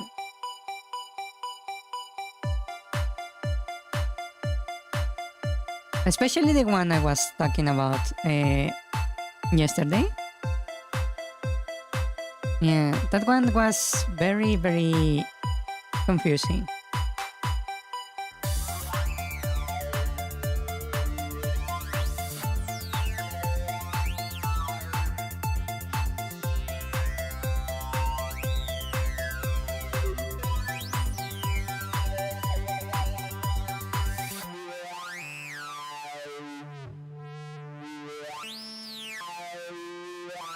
The one of the pseudo agency, pseudo VTuber group that had a very questionable target audience. VTuber members and target audience, both of them. Yeah. That was very, very interesting ring. Yeah.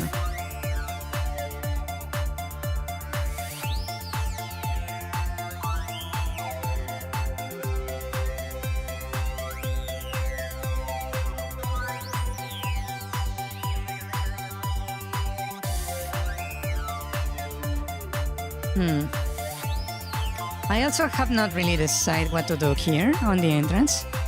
Yeah.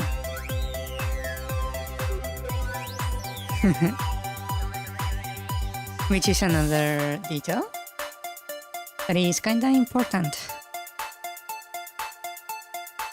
Yeah, VTuber drama is just the newest flavor. Yeah. I find it more funny, VTuber drama, that is, because it's very high school style of drama, which is kind of funny. Yeah.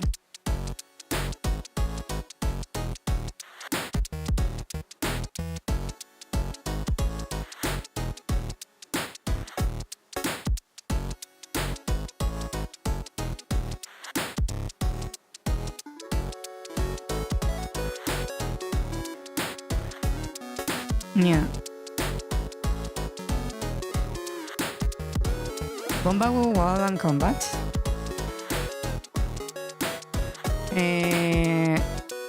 What do you mean? You mean you don't see the bomba wall?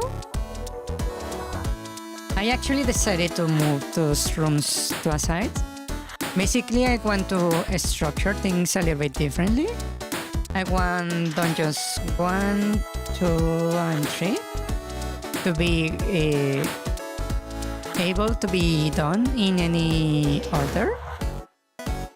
These 3, right? And then the next 3 will require you to do the previous 3, like this,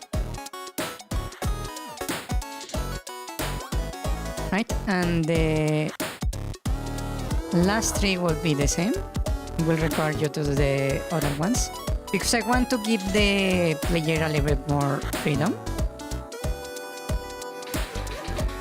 on deciding which dungeon they try out. Yeah, basically.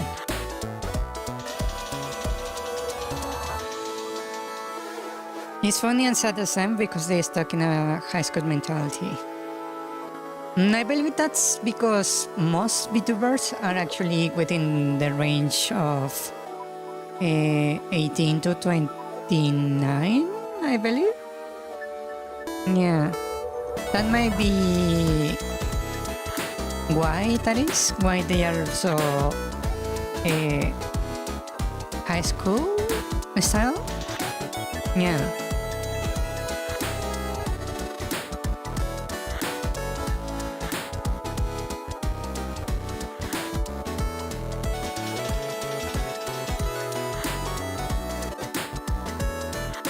And there is just 51. Wow. I can literally not mention age without you mentioning that, huh?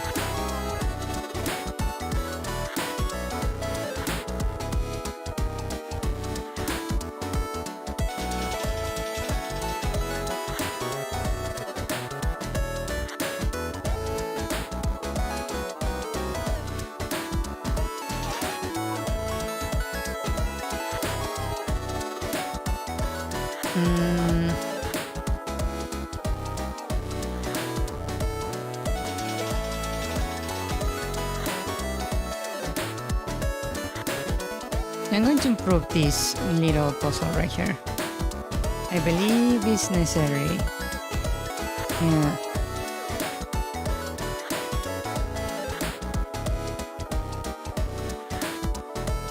Let's see.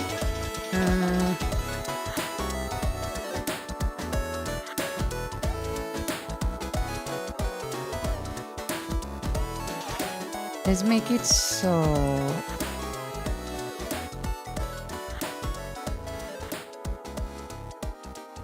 this can only go one way, so it can either push down or up.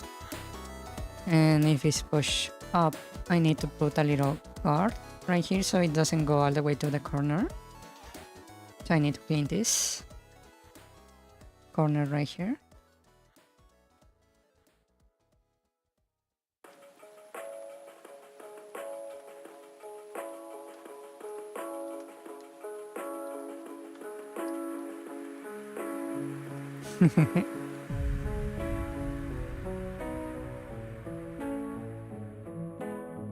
Yeah, I suppose there is certain truth to that it will be family drama, I mean high school drama all the way through. Yeah. Okay, so this can be pushed right here. If pushed right here, I need to put a little stopper right there. And if it goes over here, I don't want it to get to the corner. So we'll put a few stops there. And another one right here. To avoid it getting stuck on the corner. Then we'll push over here. And I want another stopper right there.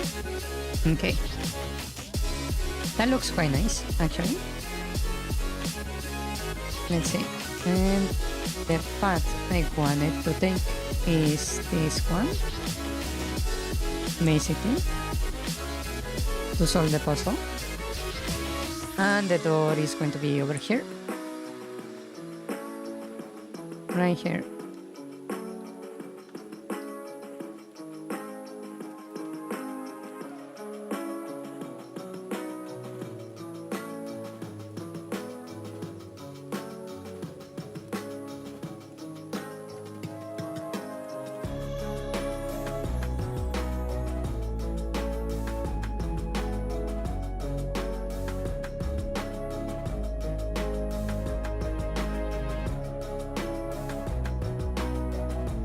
Okay, that looks quite nice, actually.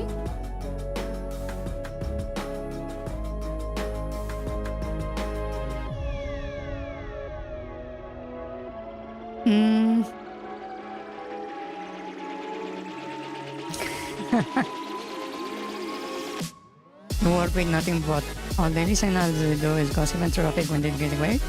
Yeah, that's sadly true, yes.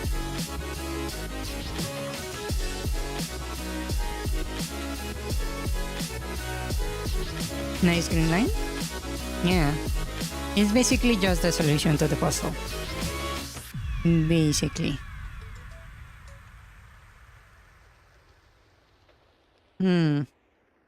Yeah, I really need to clean this dungeon quite a lot because even though it's basically complete, there is a lot of stuff that needs fixing. Yeah.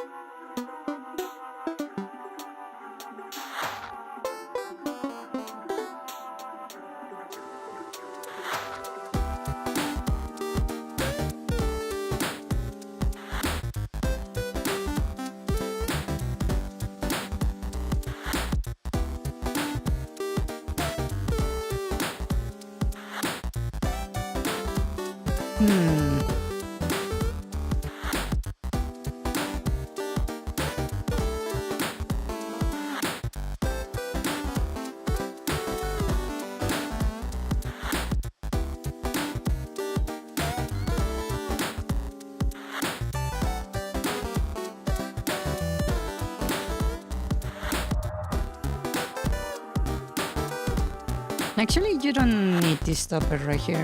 Now that I realize, I can just remove this one. Yeah.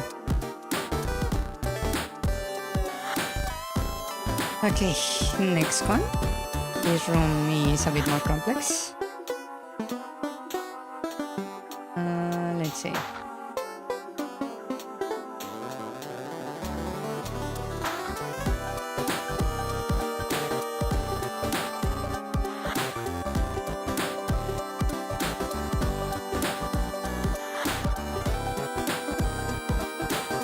Let me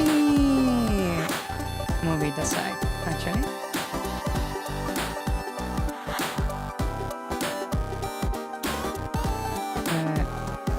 This, so I can reference it. So I can just move this over here, just so I have the reference. Let's see.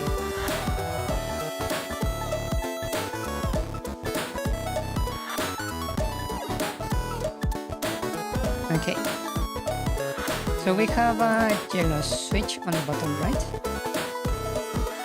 So I can just put my switch right here.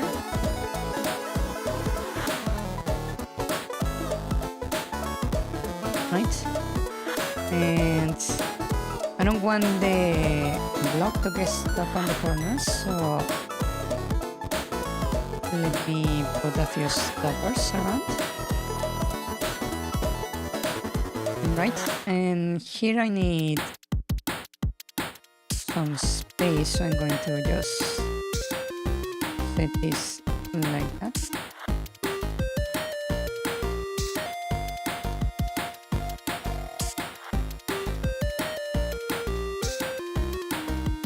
Right, and the stoppers is going to be right here on the corners to prevent the player from getting stuck in the puzzle. Then we grab this, and I'm just going to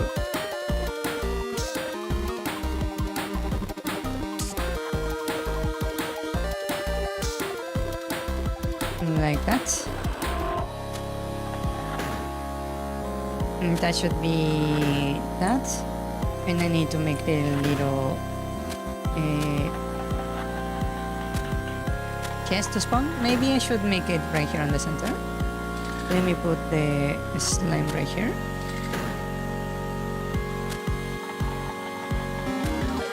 And I will put the chest right here.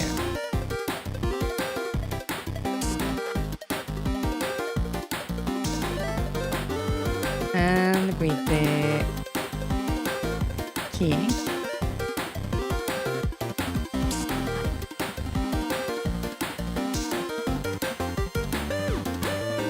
that doesn't look like a key. Now that looks more like a key, but it's a bit faint. Let's just call it a key.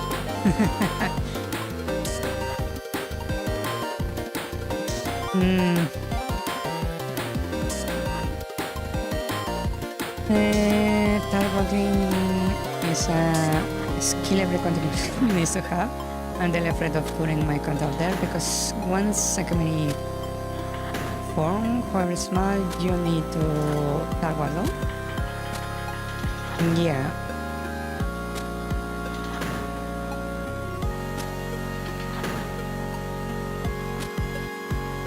Yes, there have been some struggles in my community too.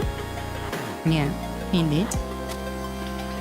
That is true, yes. But so far it has not been really that difficult to handle it, thankfully. Yeah.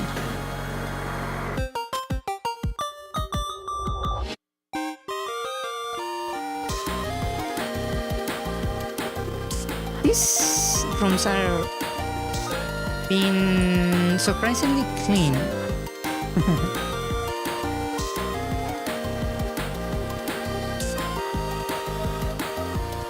It's kind of funny. Better? Yeah. It is indeed. Yes. This puzzle right here really needs some rework. Let's see. So we remove this, and I'm going to place it over here just as a reference.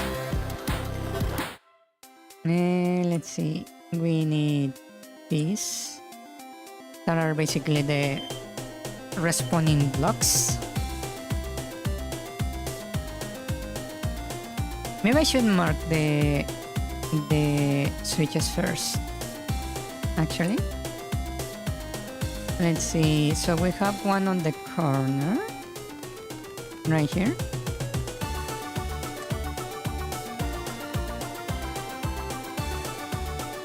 Right, we have one on the opposite corner, right over here. And one right below, in between them. So right here, another little switch. Actually, how about I make it a little bit more separate, just so you can tell there are two of them. One on this corner over here,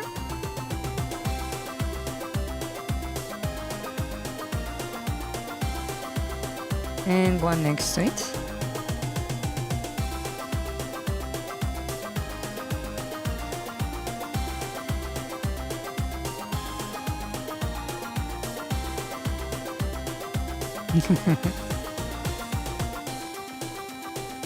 And we have one on the middle right here, on the opposite direction of the door. When I actually start drawing the puzzle the way it meant to be, it's kinda funny how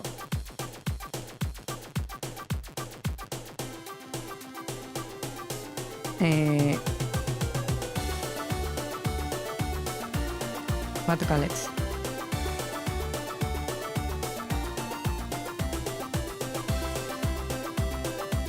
Empty the room is. Okay, now for the objects.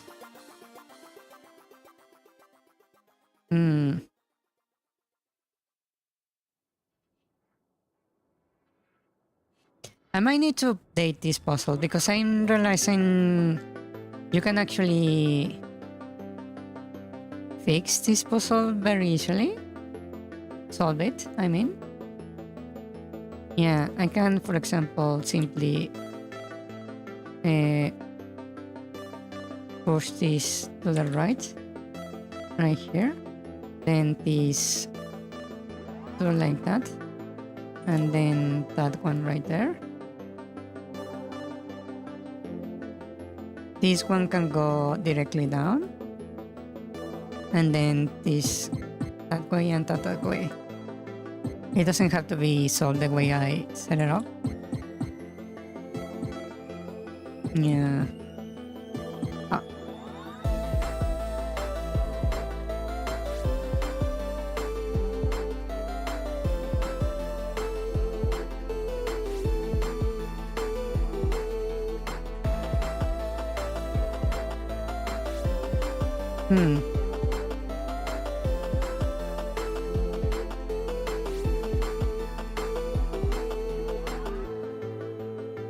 But I could just simply let them solve it whatever way they want. It doesn't have to be that difficult of a puzzle, I suppose. So we have 6 blocks that needs to move around. So I can, for example, set a couple here. And these are the respawning blocks. Just so I can tell them apart from the switches.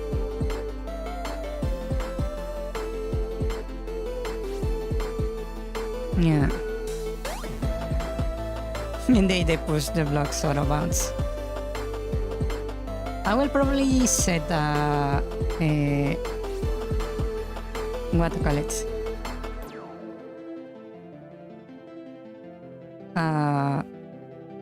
Respawn.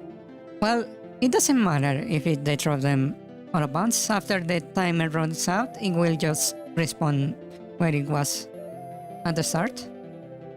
So it doesn't really matter that much. Yeah.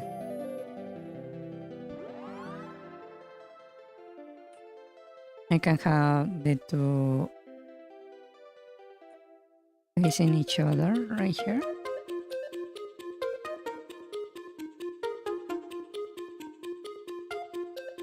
I don't know if I should make this puzzle more difficult.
Hmm.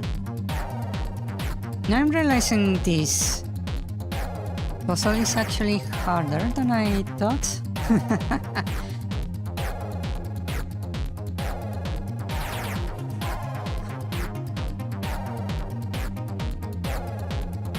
Huh.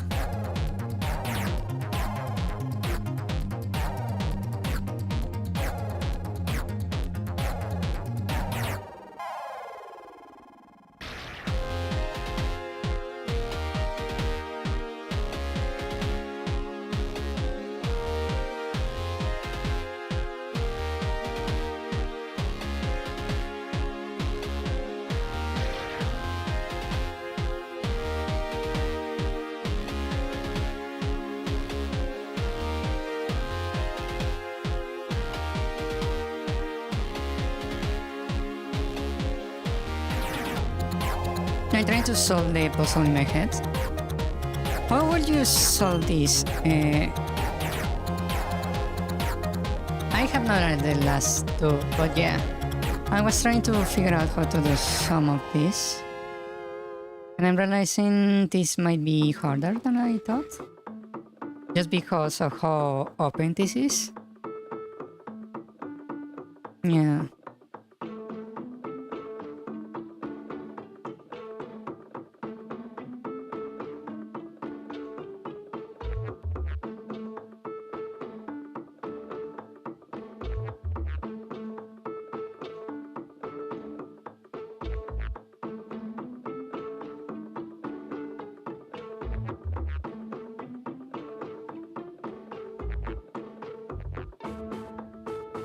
Huh.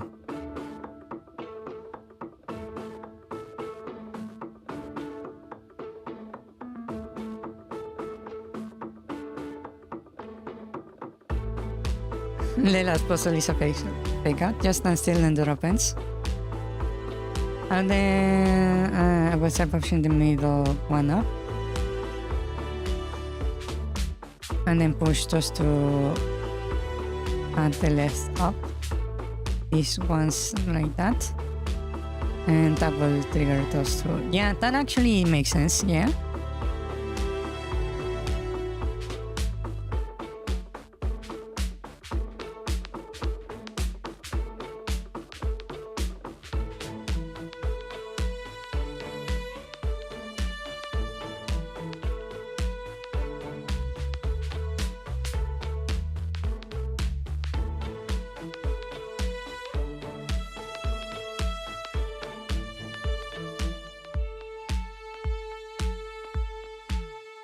Hmm.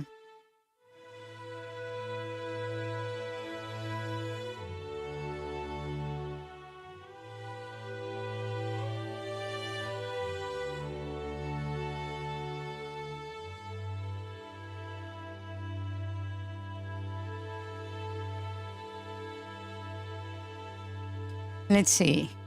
I'm thinking a little bit. Hmm.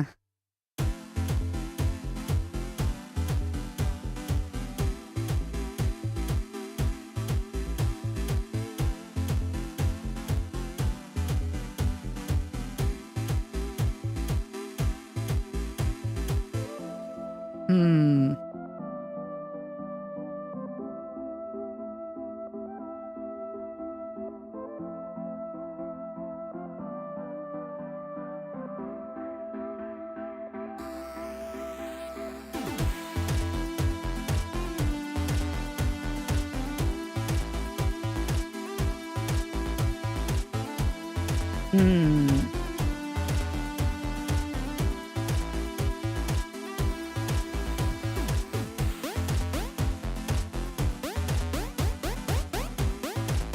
Okay.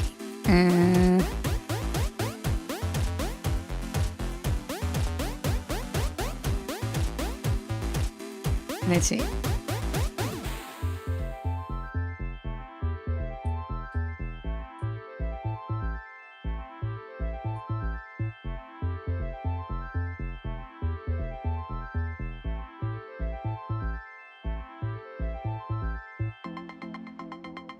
Hmm.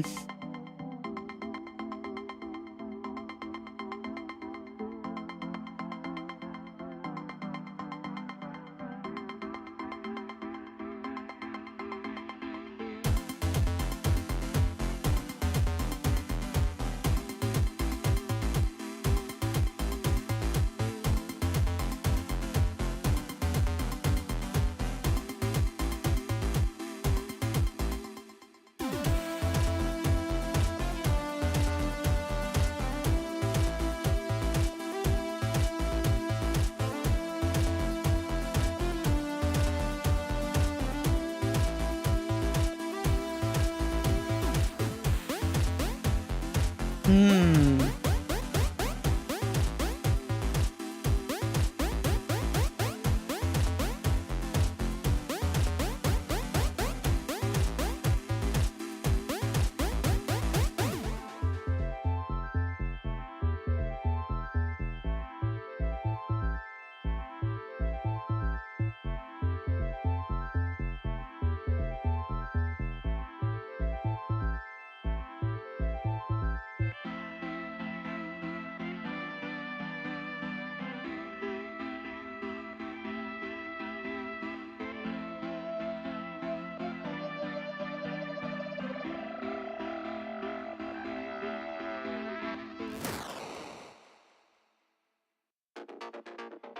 Keep pushing blocks into the room and pump it up. Designing pulses is so difficult. Classic Zelda style. That's another option. I could actually make a push up a block. That's one thing I have not really done so far. Yeah.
I'm trying to think.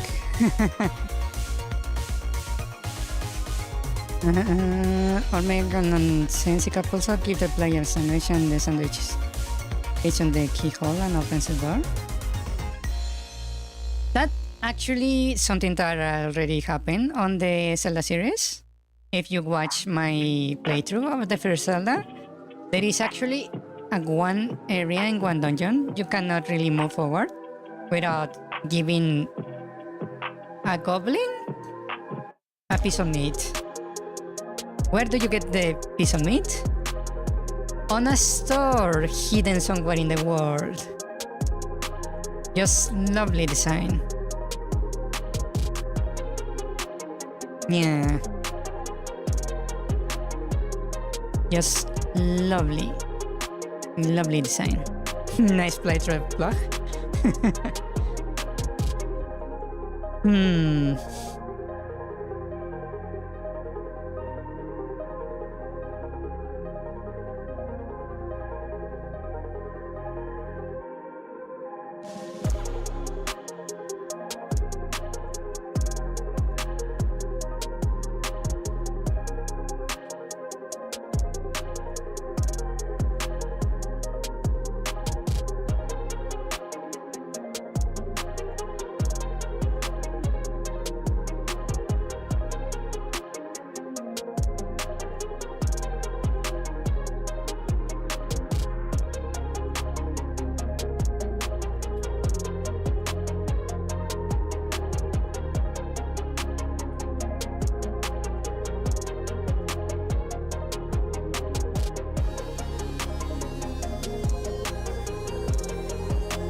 There we go. I believe that's a nice puzzle right there.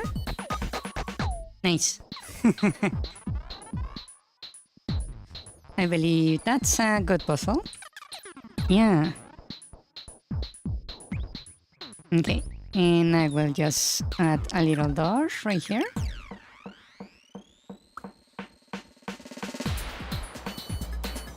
Yeah. There we go. Nice. Also, we need some signature right here for the door itself. So let me, this one right here for the door in the corner.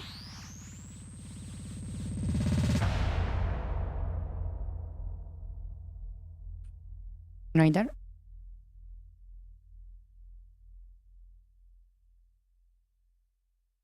Need some green lights.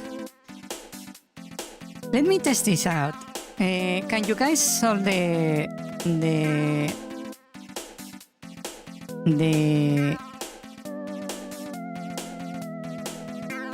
puzzle? I will call this 1, 2, 3, 4, 5, 6. And the switches will be 1, 2, 3, 4, 5, 6. Mind you, the number block doesn't necessarily need to go to the matching switch. You can mix and match. 4 left and then down. Okay, so you put it into the 5 switch. Okay.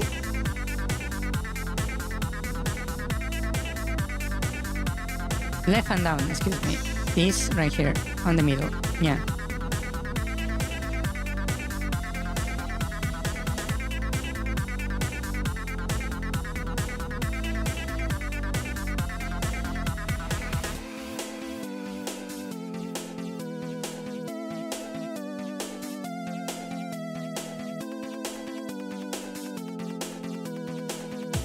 And 3 left and up. Uh-huh.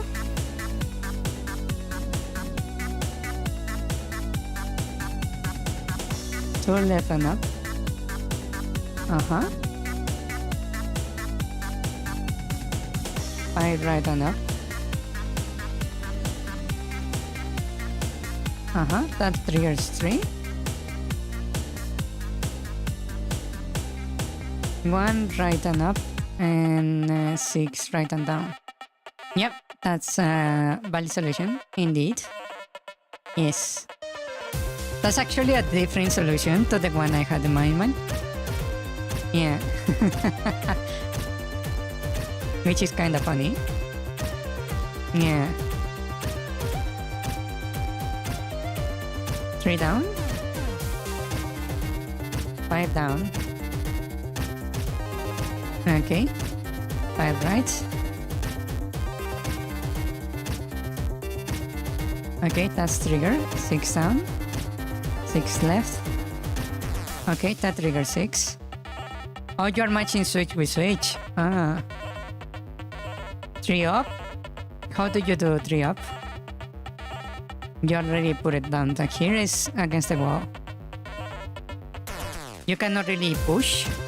I mean pull. Blocks, only push. Yeah. Up and right.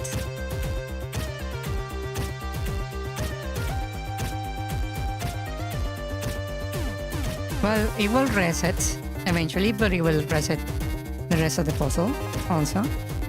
Yeah.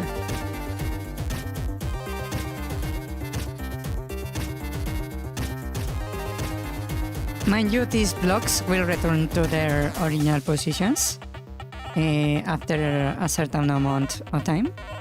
Yeah.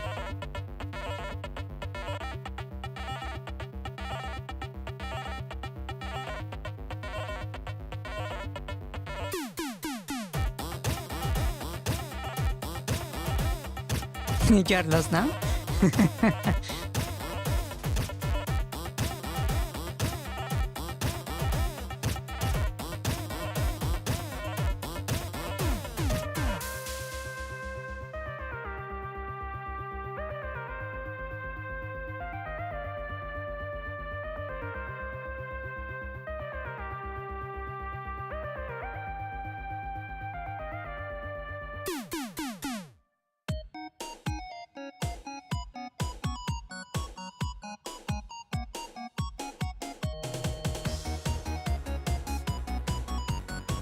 You're lost now?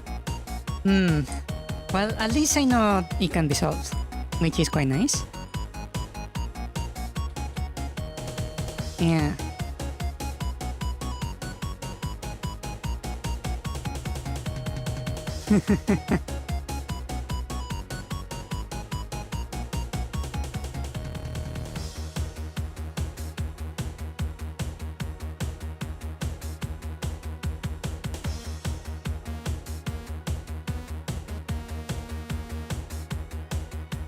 Then we have the boss room that doesn't really need any modification. Then we have this.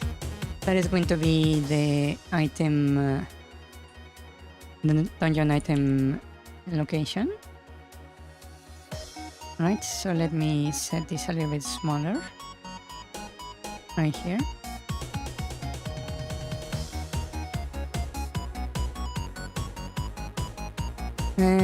I can remove this puzzle right here.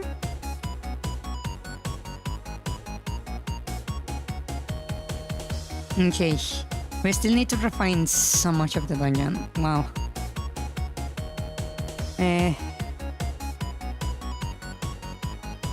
Let's see.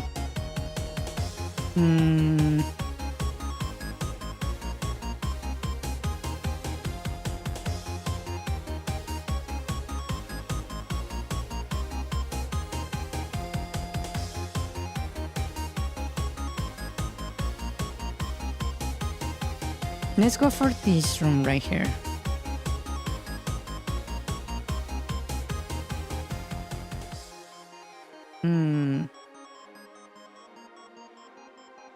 Yeah, this room needs a bit of a rework.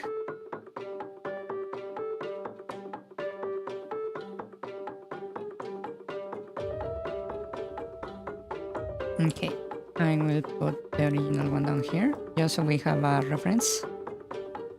And let's see. I basically want a space on the right side, so let me mark the room real quick.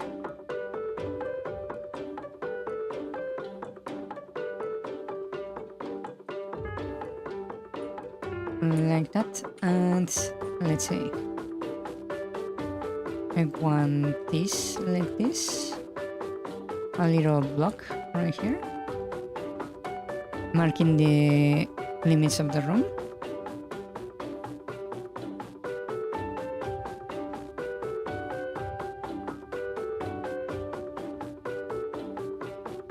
Right, that's for this area right here. And I also need this thing right here. So I suppose I can go from here to here. Actually, not. To here. Like this. And then I can have a wall right here.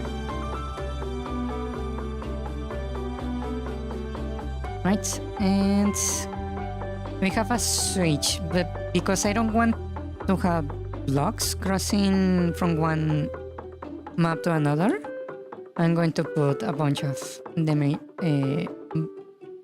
blocks here to prevent the cube from moving too far away. Right. Then the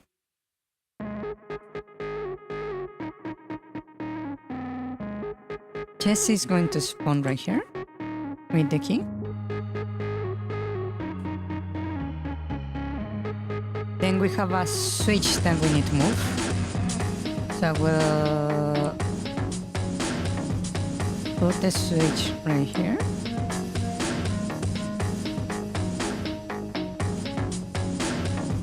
Then we have the block over here. Oh.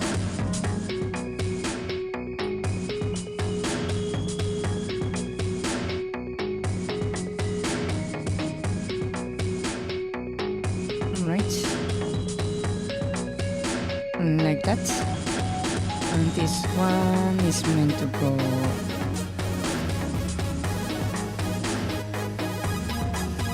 right here.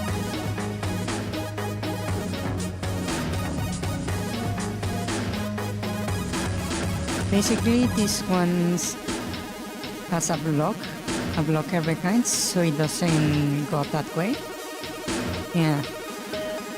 So you have to push it this way forcibly. Yeah. Okay, thank you for coming, Michael. Thank you, thank you. Thank you for coming, and good night or have a good day, depending on your current time zone. Night night. Yes, bye bye. Rest well. Good night. Okay, I believe that's nice. The issue is that we have now this whole area without anything in it, right? So maybe we can add a few enemies over here.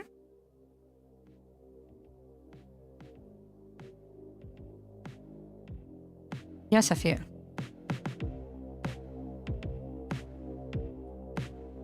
Right? Before the puzzle. Then you have the puzzle. And here you move up over here. Let me just remove this.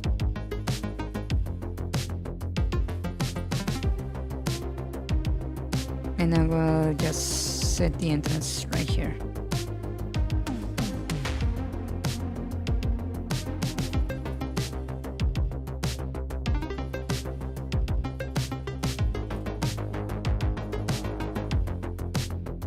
In here you have a new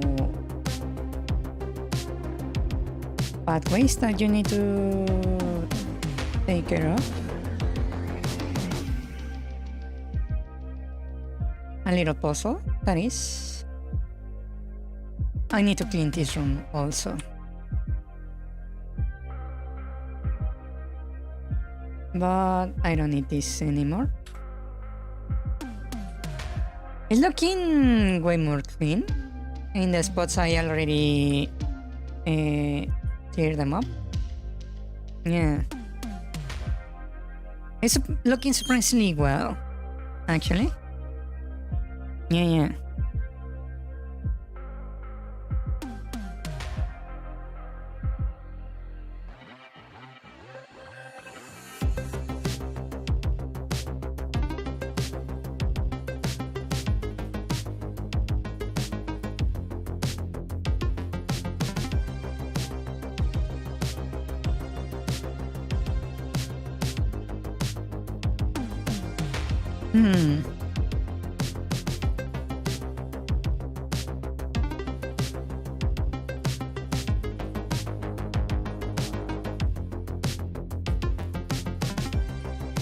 Let's see. Okay, let's solve this room right here.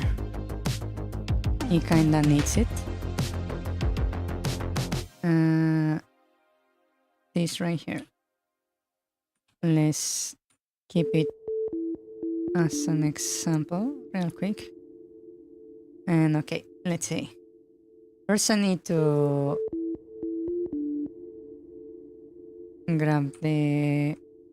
make the walls more clean.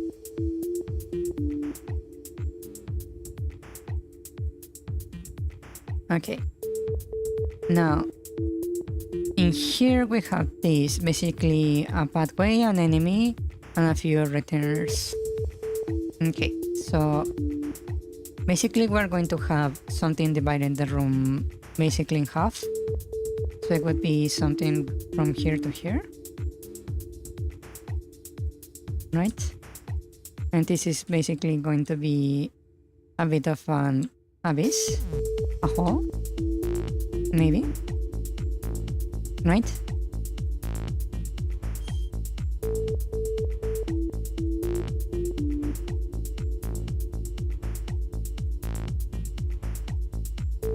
And then we have our switch that is going to be on the corner top left.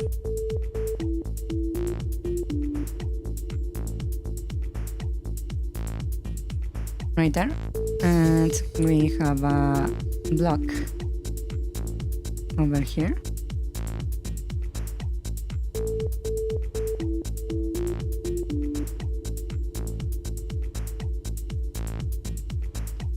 Okay.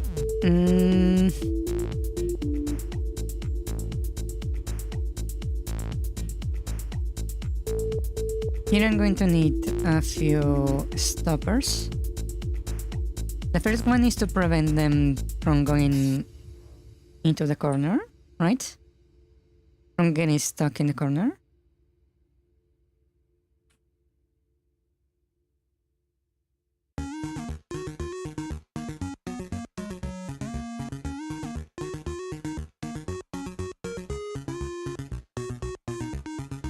Then I need one right there, one straight up right here. I guess that one is not supposed to be in the corner. So I will put one right there. And the target is right here, not in the corner. Okay. Let me get rid of this guy. And he's supposed to be here. Just a little puzzle.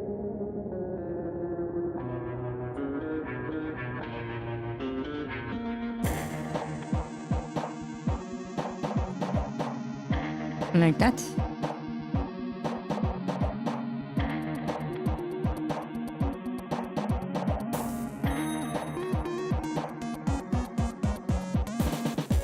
Now we'll put some stoppers right here, just in case.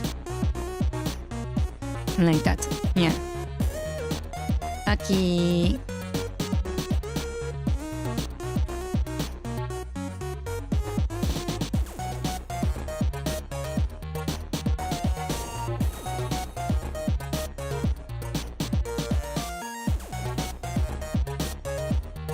That looks nice, and we have an enemy in the room, so one enemy.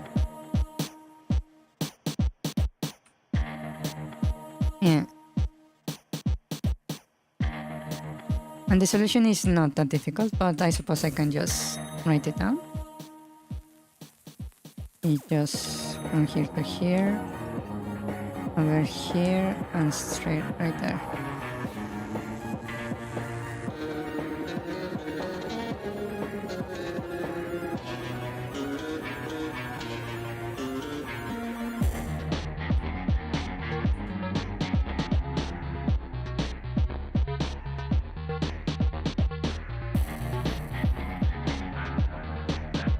Okay.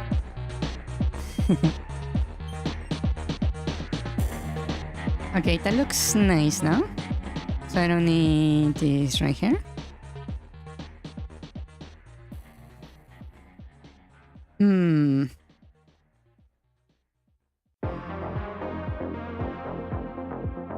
So we have enter right here. Then we need to go over here to this room where we have the enemy here,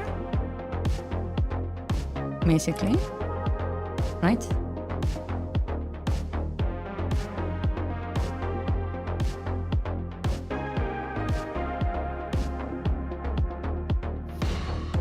This is just a little gauntlet, a simple fight with a bunch of enemies.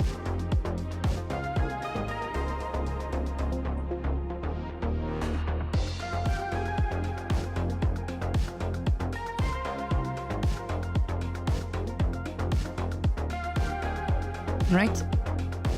And I'm just going to add the enemies right here. And I believe the door should be right here for the puzzle. So let me add a bunch of enemies. We're still not sure where is going to be what enemy.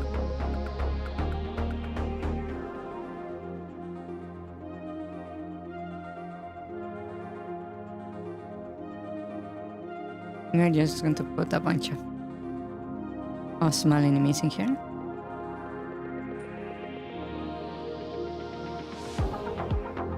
Yeah, and the door is going to be sealed by the puzzle right here. Yeah.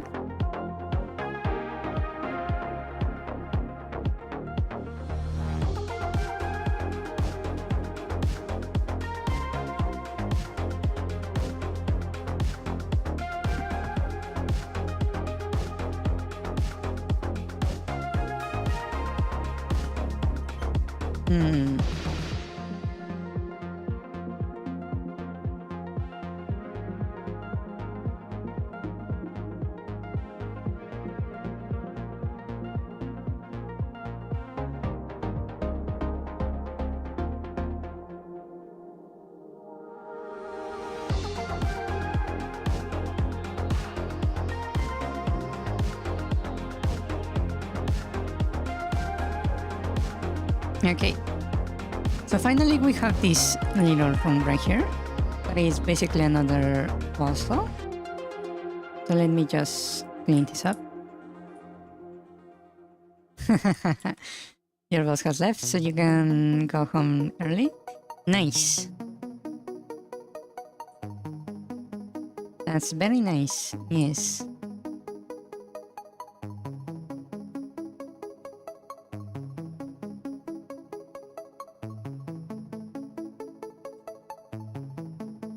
Okay, so the puzzle is very interesting. Basically, we have a button that is like right here, not quite in the corner, right?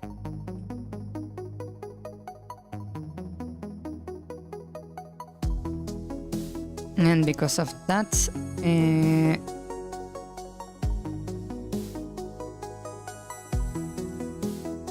the difficulty arises. So I will leave a space right here. And I suppose I can just make it like about this long. The wall. Right there. Then we need to have a longer wall below. So let's put it like around here. Right? And we have the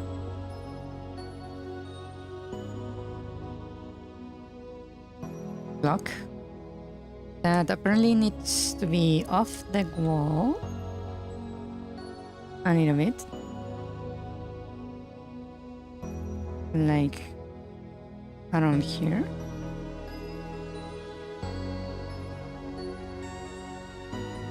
Right?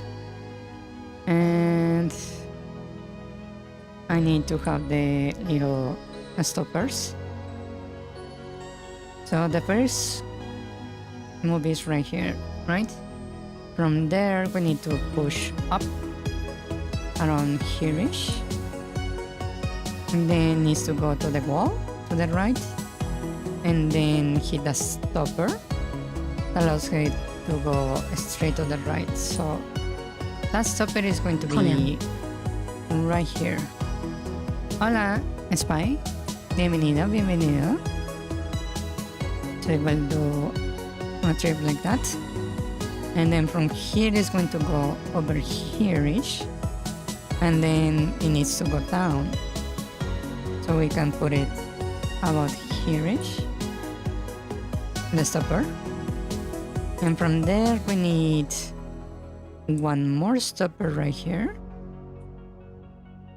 So it goes like this. right? Yeah. That sounds right.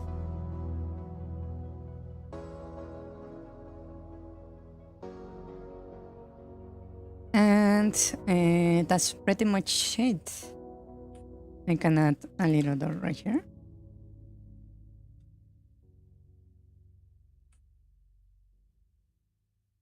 And I will just mark it.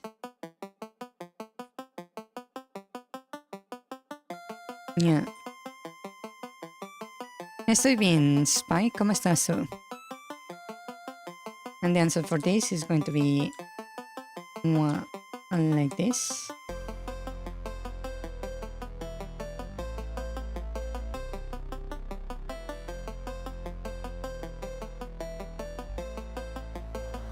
Yeah.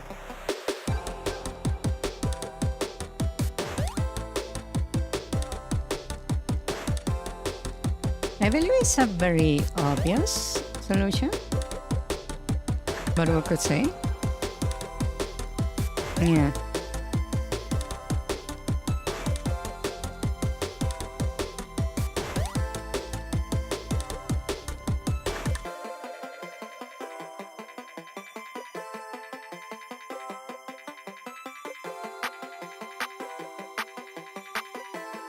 Más o menos, pero ahí siguiendo.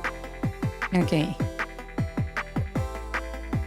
If it's against the wall, the player cannot push it. That's actually the point. Wait, no, you're right. You're indeed correct. This step right here cannot be done. Good point. I just realized that. You are indeed correct. This part of the puzzle is wrong. Yeah.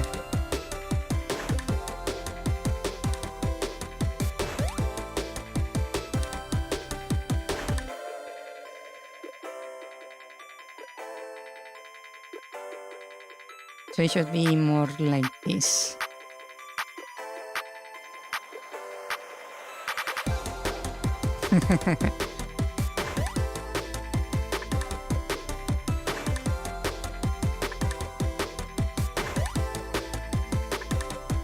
Hoy estuve en el curso de Thorn y nos tocó tratar de hacer una tipo esfera en uno de los bordes de la pieza mecánica. ¿No lo terminamos? Yeah, making a perfect sphere sounds kinda difficult. Yeah. On the left side too? You are indeed correct. Yeah, this is wrong. It needs to go a bit more like this. And let me remove this bit of whites right there.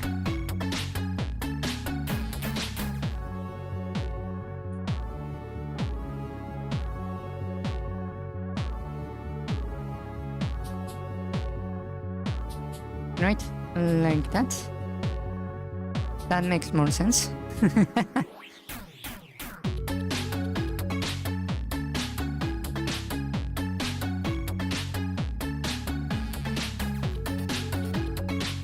Yeah.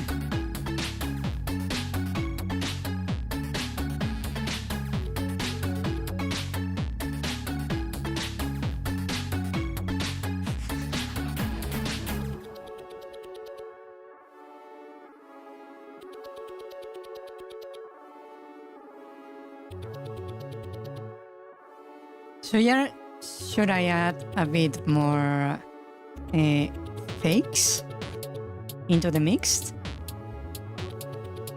Like if I add another spot right there, so the player can push it. Actually, that makes no sense.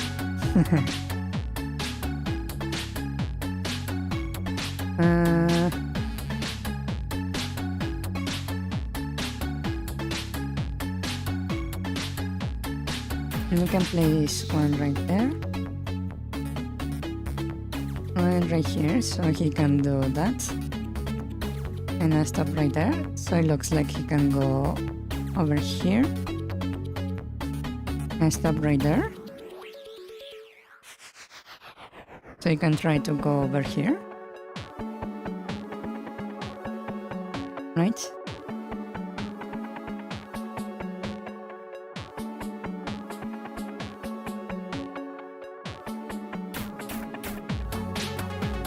Just to make things a bit more confusing.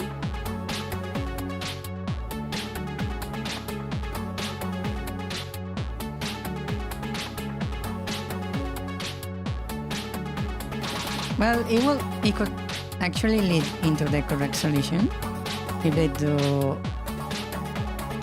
Actually, it won't. No, it won't work. Yeah.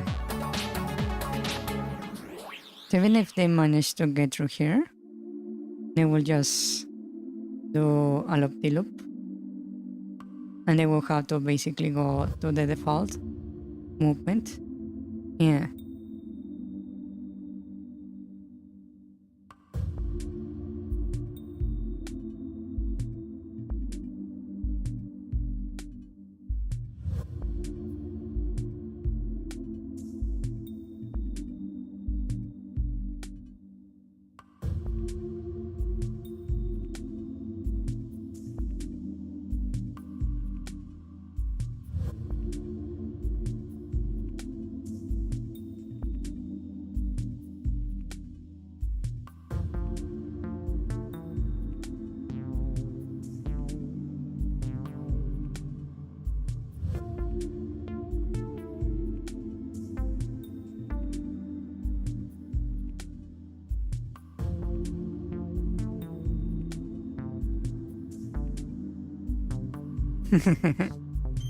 You see another solution?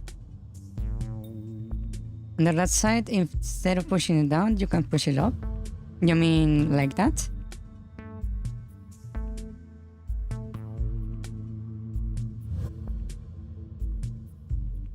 Right after you push from the left side to the right side? You mean from here to here? You push up and then which way?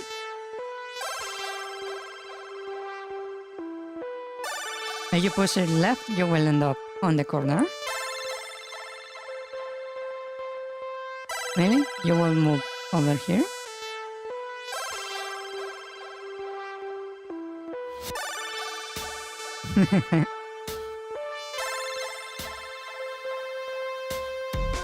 Yeah, it's not a hole, it's a switch. And it will not stop the movement of the block. Yeah, you need to stop straight on it. Yeah.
Okay, you're going to facilitate the permission, so you're going to bed.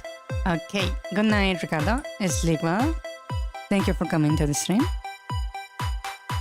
Good night, sleep well. I think that's good enough. Yeah.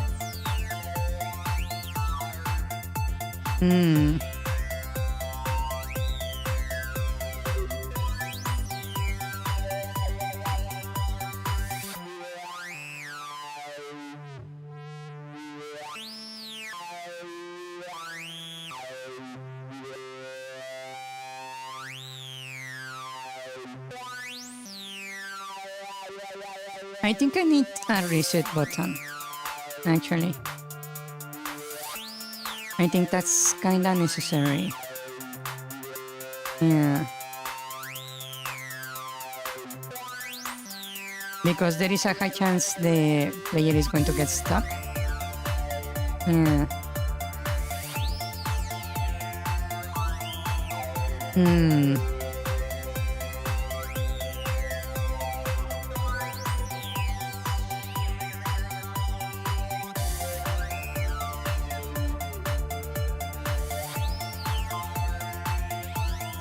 Should I create a reset button?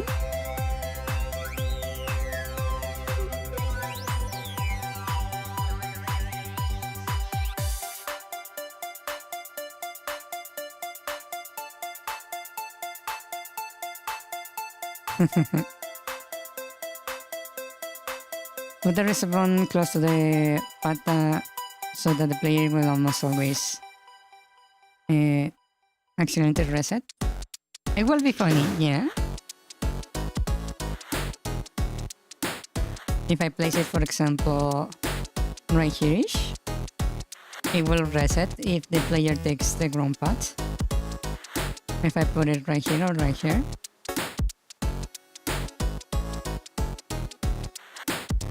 Yeah.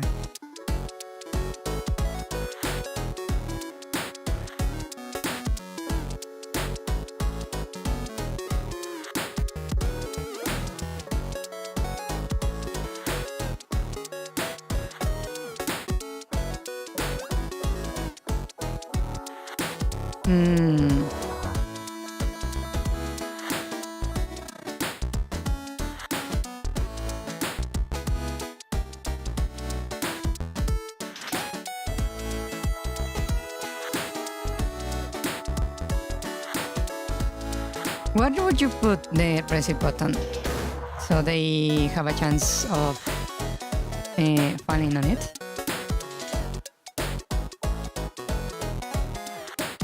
You just drag and drop to put image in obsidian? Okay, that's good information. Yeah. Near the entrance, right over here.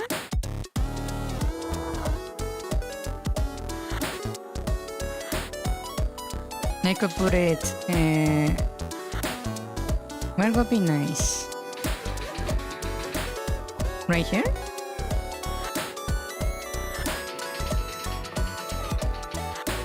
The reset?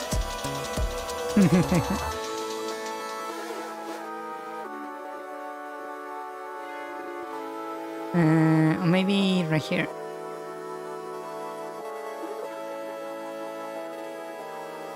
Right here. Put the reset button right here.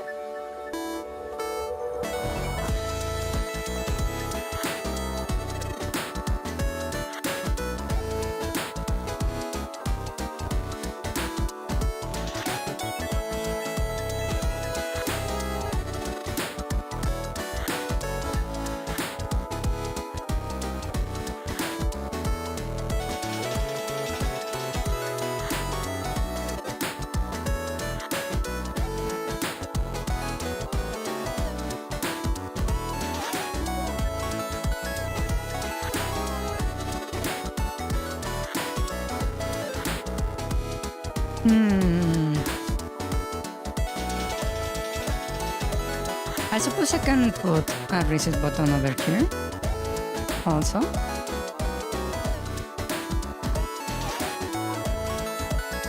Just for the player in case they screw up right here. Yeah. Okay, this puzzle is complete basically. So let me delete the reference. Yeah. Let's see. I suppose we need a reset button over here also.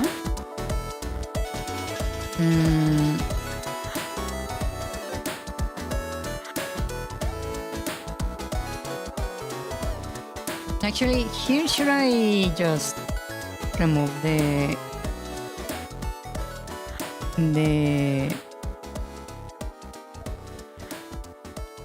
thingies right here? and just put reset right here. Quite literally a button, and reset on the corner.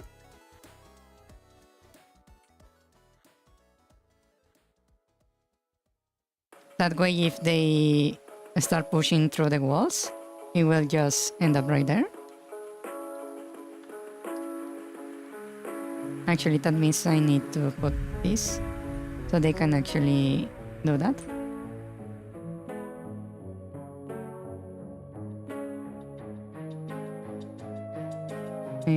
Right there and right here to have them do that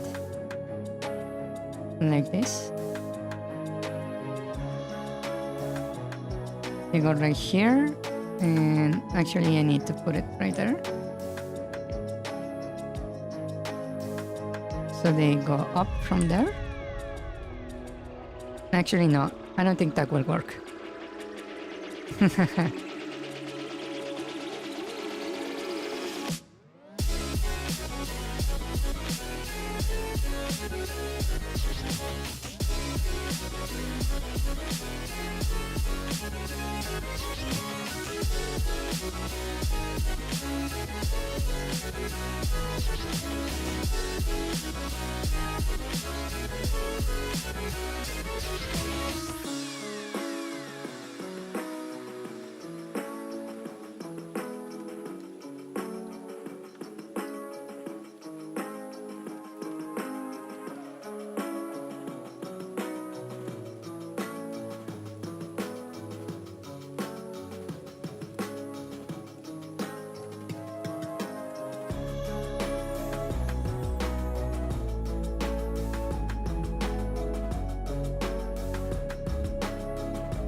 Yeah, the dot can be basically bypassed by the player. Thinking about it as if it was like the height of the sidewalk on the street. It's just a little bump. Yeah, just to prevent the block from moving around. It will be something like if the block is something like this.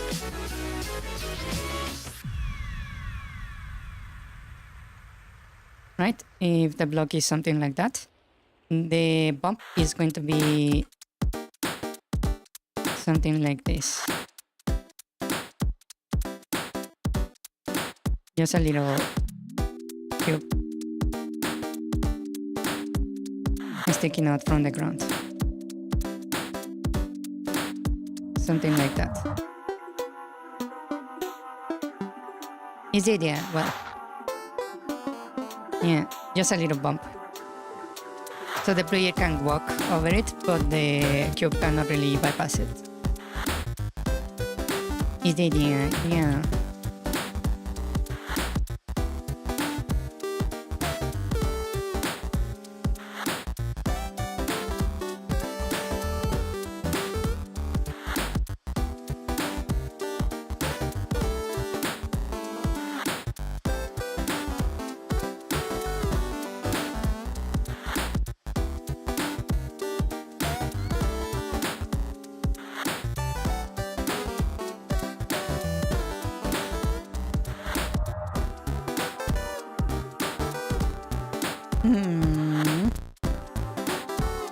What else? This one is done, this one is done, those are fine. I suppose the biggest issue right now is this area right here.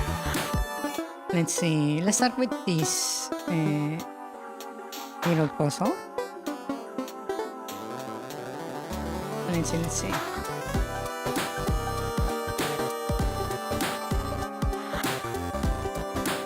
This right here. Right.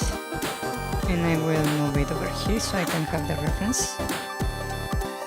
Okay. So the room is like this.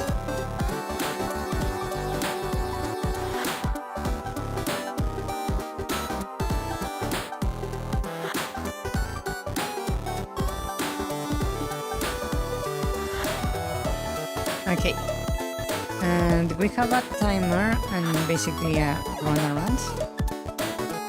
Okay, so we're going to have one bit that sticks out like this, basically.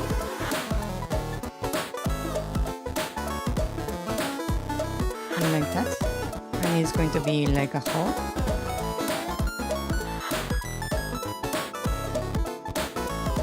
Right, and also we have the button that is going to be on the bottom right. Now I'll place it right here. That is the timer.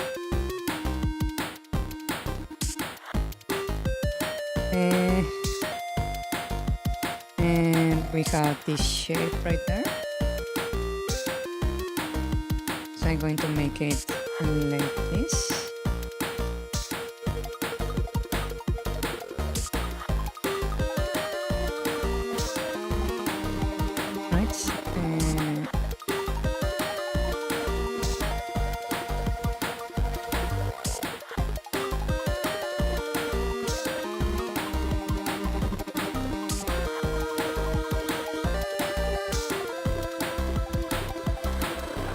Like that, and this is basically just a hole.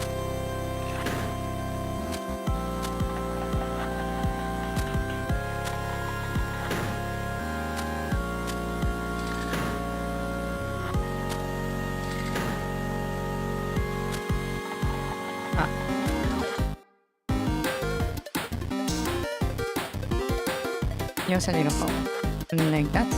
And that's the little pathway right here.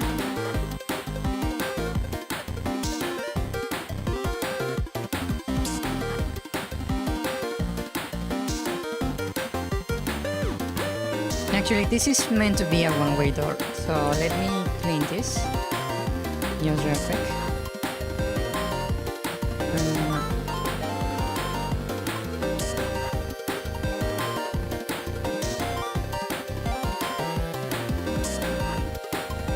Right, and the color. This is going to be a one-way door right here.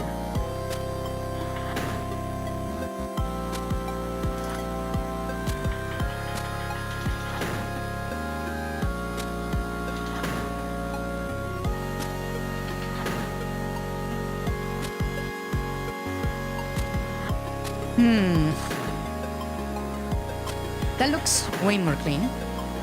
Yeah. And the timer, I believe it should be connected to the door right here. Right? And I'm just going to go like this.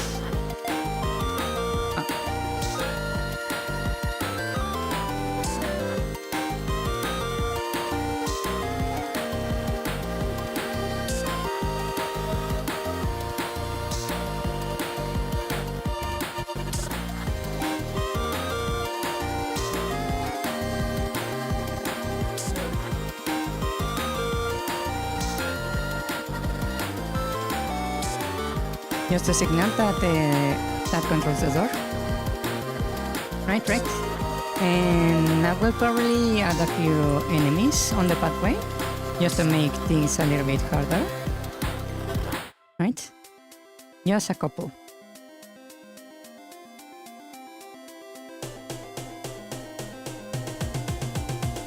Right?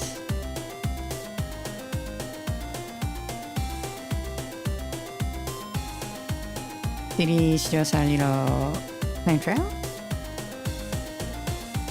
Okay, so now we have this nonsense over here.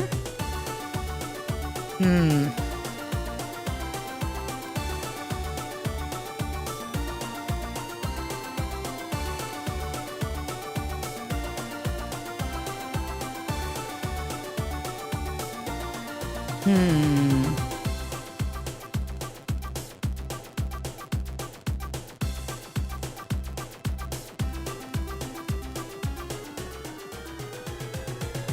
So this right here, I'm going to just grab it.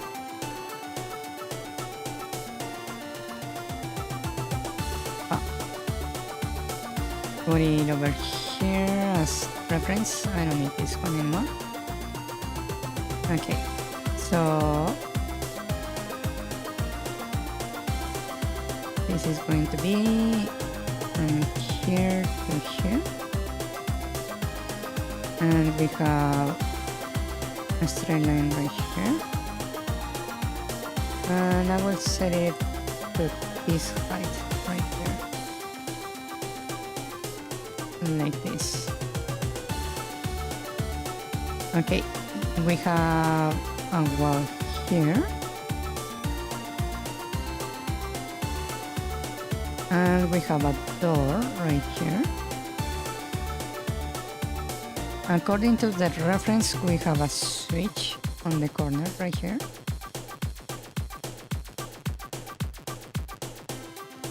That is just a basic switch.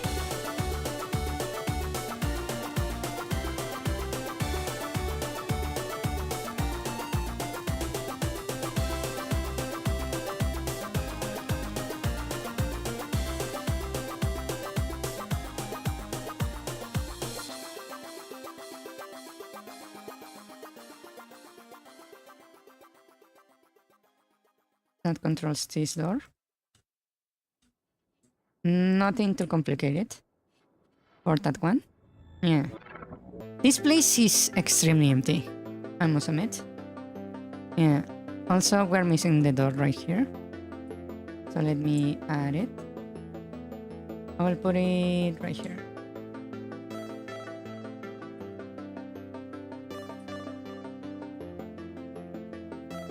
This area is very empty. I might need to add something here to make it more interesting.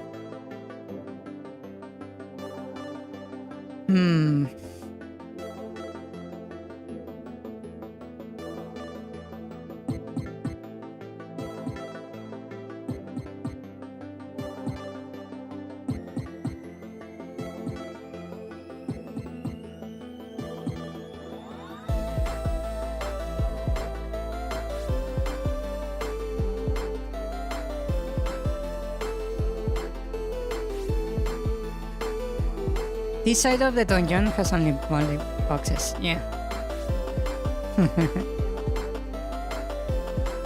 I feel like maybe I need more thorns because I'm not really making that much of use of the dungeon item. Yeah.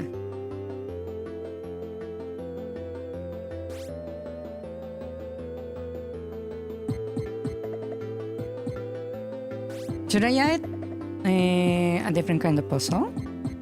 I wonder.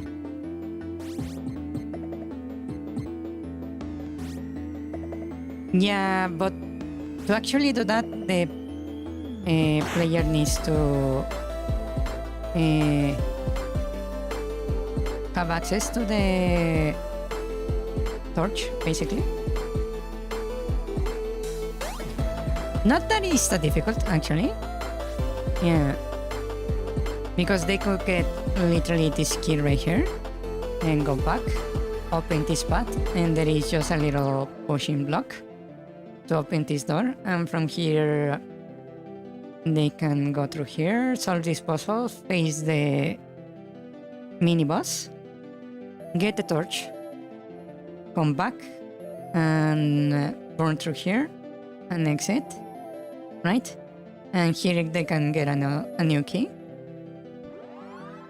And they exit this place with a key. And here they can already burn everything and solve this puzzle. Get the dungeon key and straight to the boss. Yeah. So there is really not that much blocking them from getting to the boss.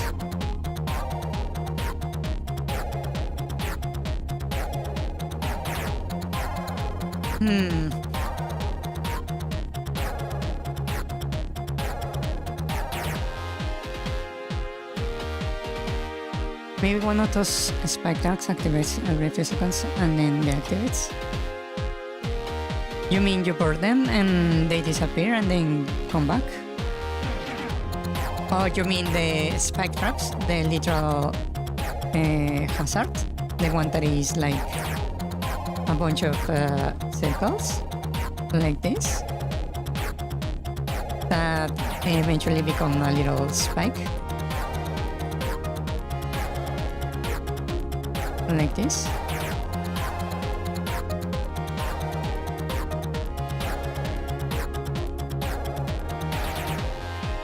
Yeah, we could add that, yes. That is an option.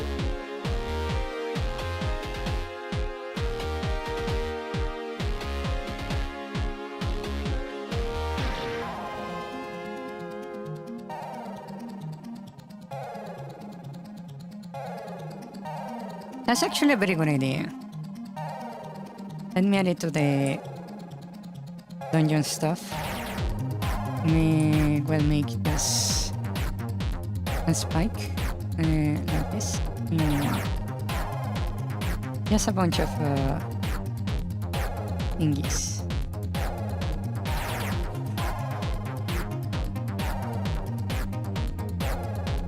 Actually, let me make it a little bit different.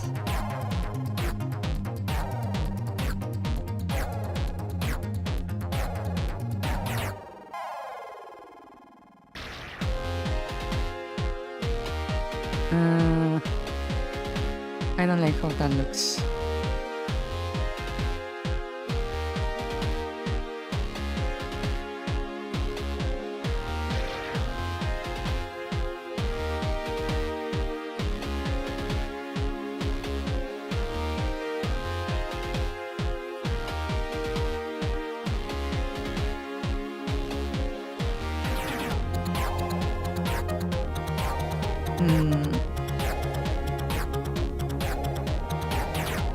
How did I make it over here that looks so good? I did it like a print. Okay, as they should. I just need to move these ones down a bit, like to the edge.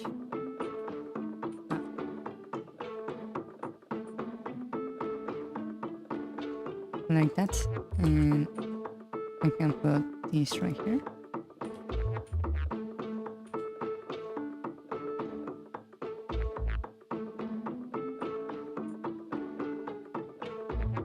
Like that. Something like this. And I can then set a bunch of them in the dungeon. Like right here that is very empty. I could simply put some of this spikes, right?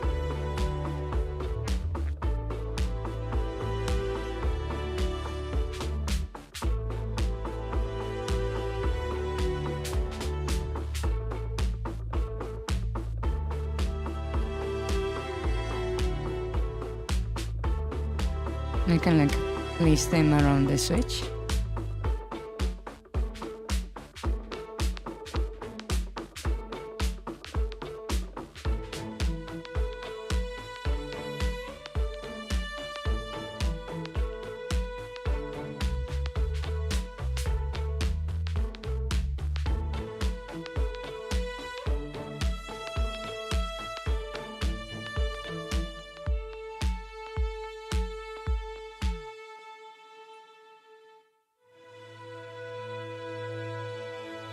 Yeah. And I can set up these right here just to make it more interesting.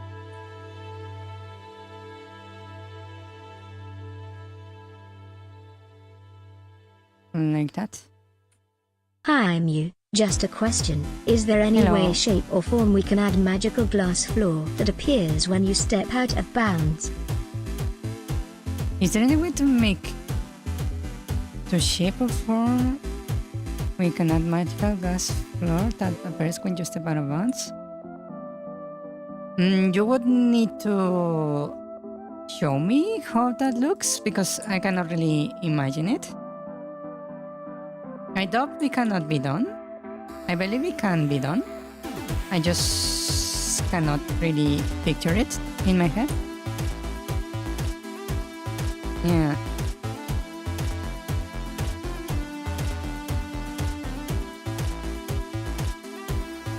Yeah, when you go out of bounds, you cannot really see yourself also. Yeah, you are basically out of the sight of the camera. That's another good point. Yeah.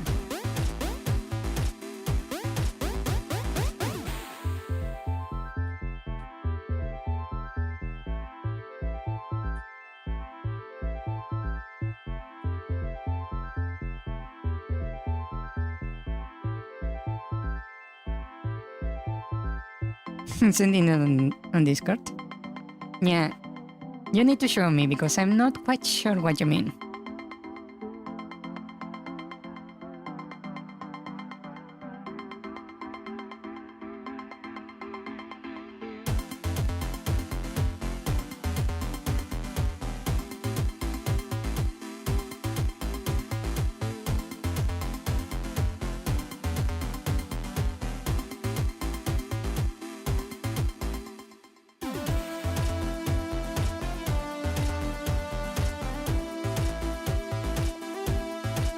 But yeah, the spikes is actually a very good idea. It makes the dungeon a little bit more rich. Yes.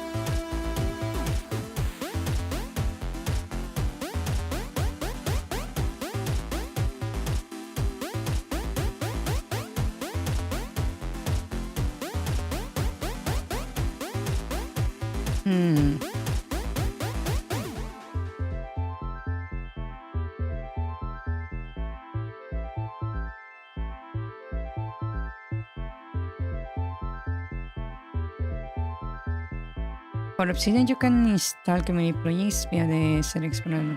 Select edit about to make it this life easier. I will check that because I did download one for timelines and one for adding icons to the files. Yeah. The thing I don't like about the community plugins is that you cannot really sort by most downloaded or that kind of stuff, which is a bit annoying. Yeah.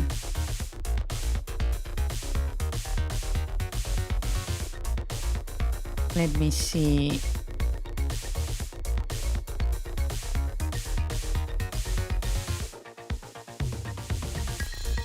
Once finish class, then when you go out of bounds.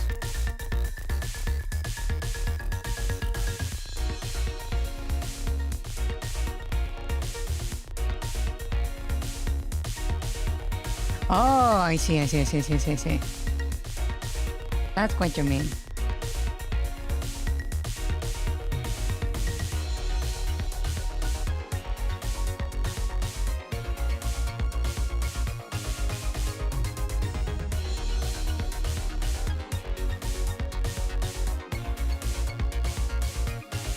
Yeah.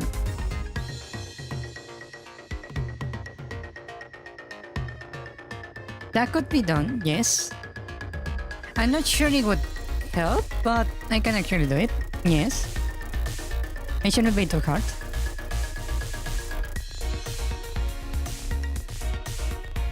Okay.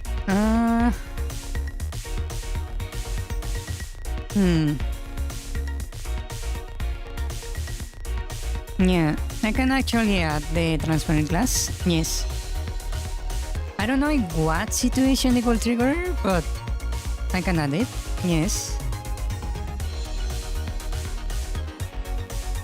Yeah. Okay, this is done. We are missing basically 2 rooms and we will be mostly done with the dungeon. Yeah. No, it will take like maybe 30 minutes, depending on the complexity of the feature. If it's just showing glass whenever you're out of bounds, it's actually very easy. Yeah.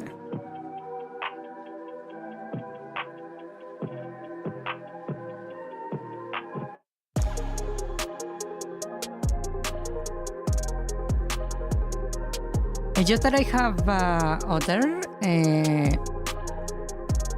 things that basically push you back into bounds if you are out of bounds. So there is a chance you might never actually see it. But given how buggy my game currently is, you might see it all the time. Who knows? Yeah.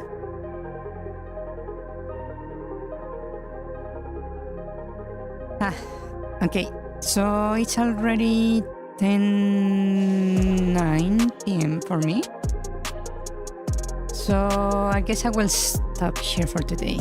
Yeah, we made a lot of progress. Almost finished the dungeon in general. Yeah. We're just missing a few things here and there. Yeah. So we are almost there. Yes. Croissant. E. Croissant. E. Yeah.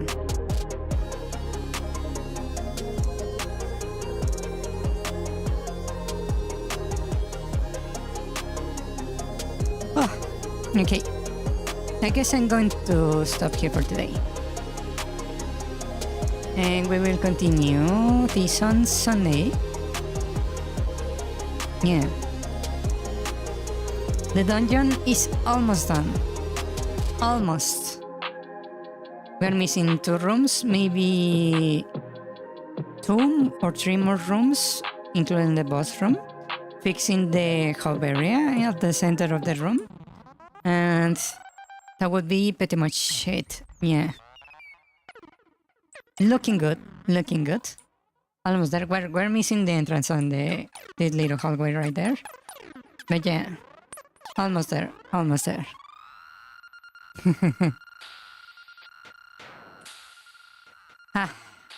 Okay. Not right. 3 down. Good night, Michael. Colin. Yeah. But yeah. We are almost there. I will add the glass feature into the roadmap. It shouldn't be too difficult. Hi, I'm you. Just a question. Is there any way, shape or form we can add magical glass floor that appears when you step out of bounds? E. Yeah. Okay.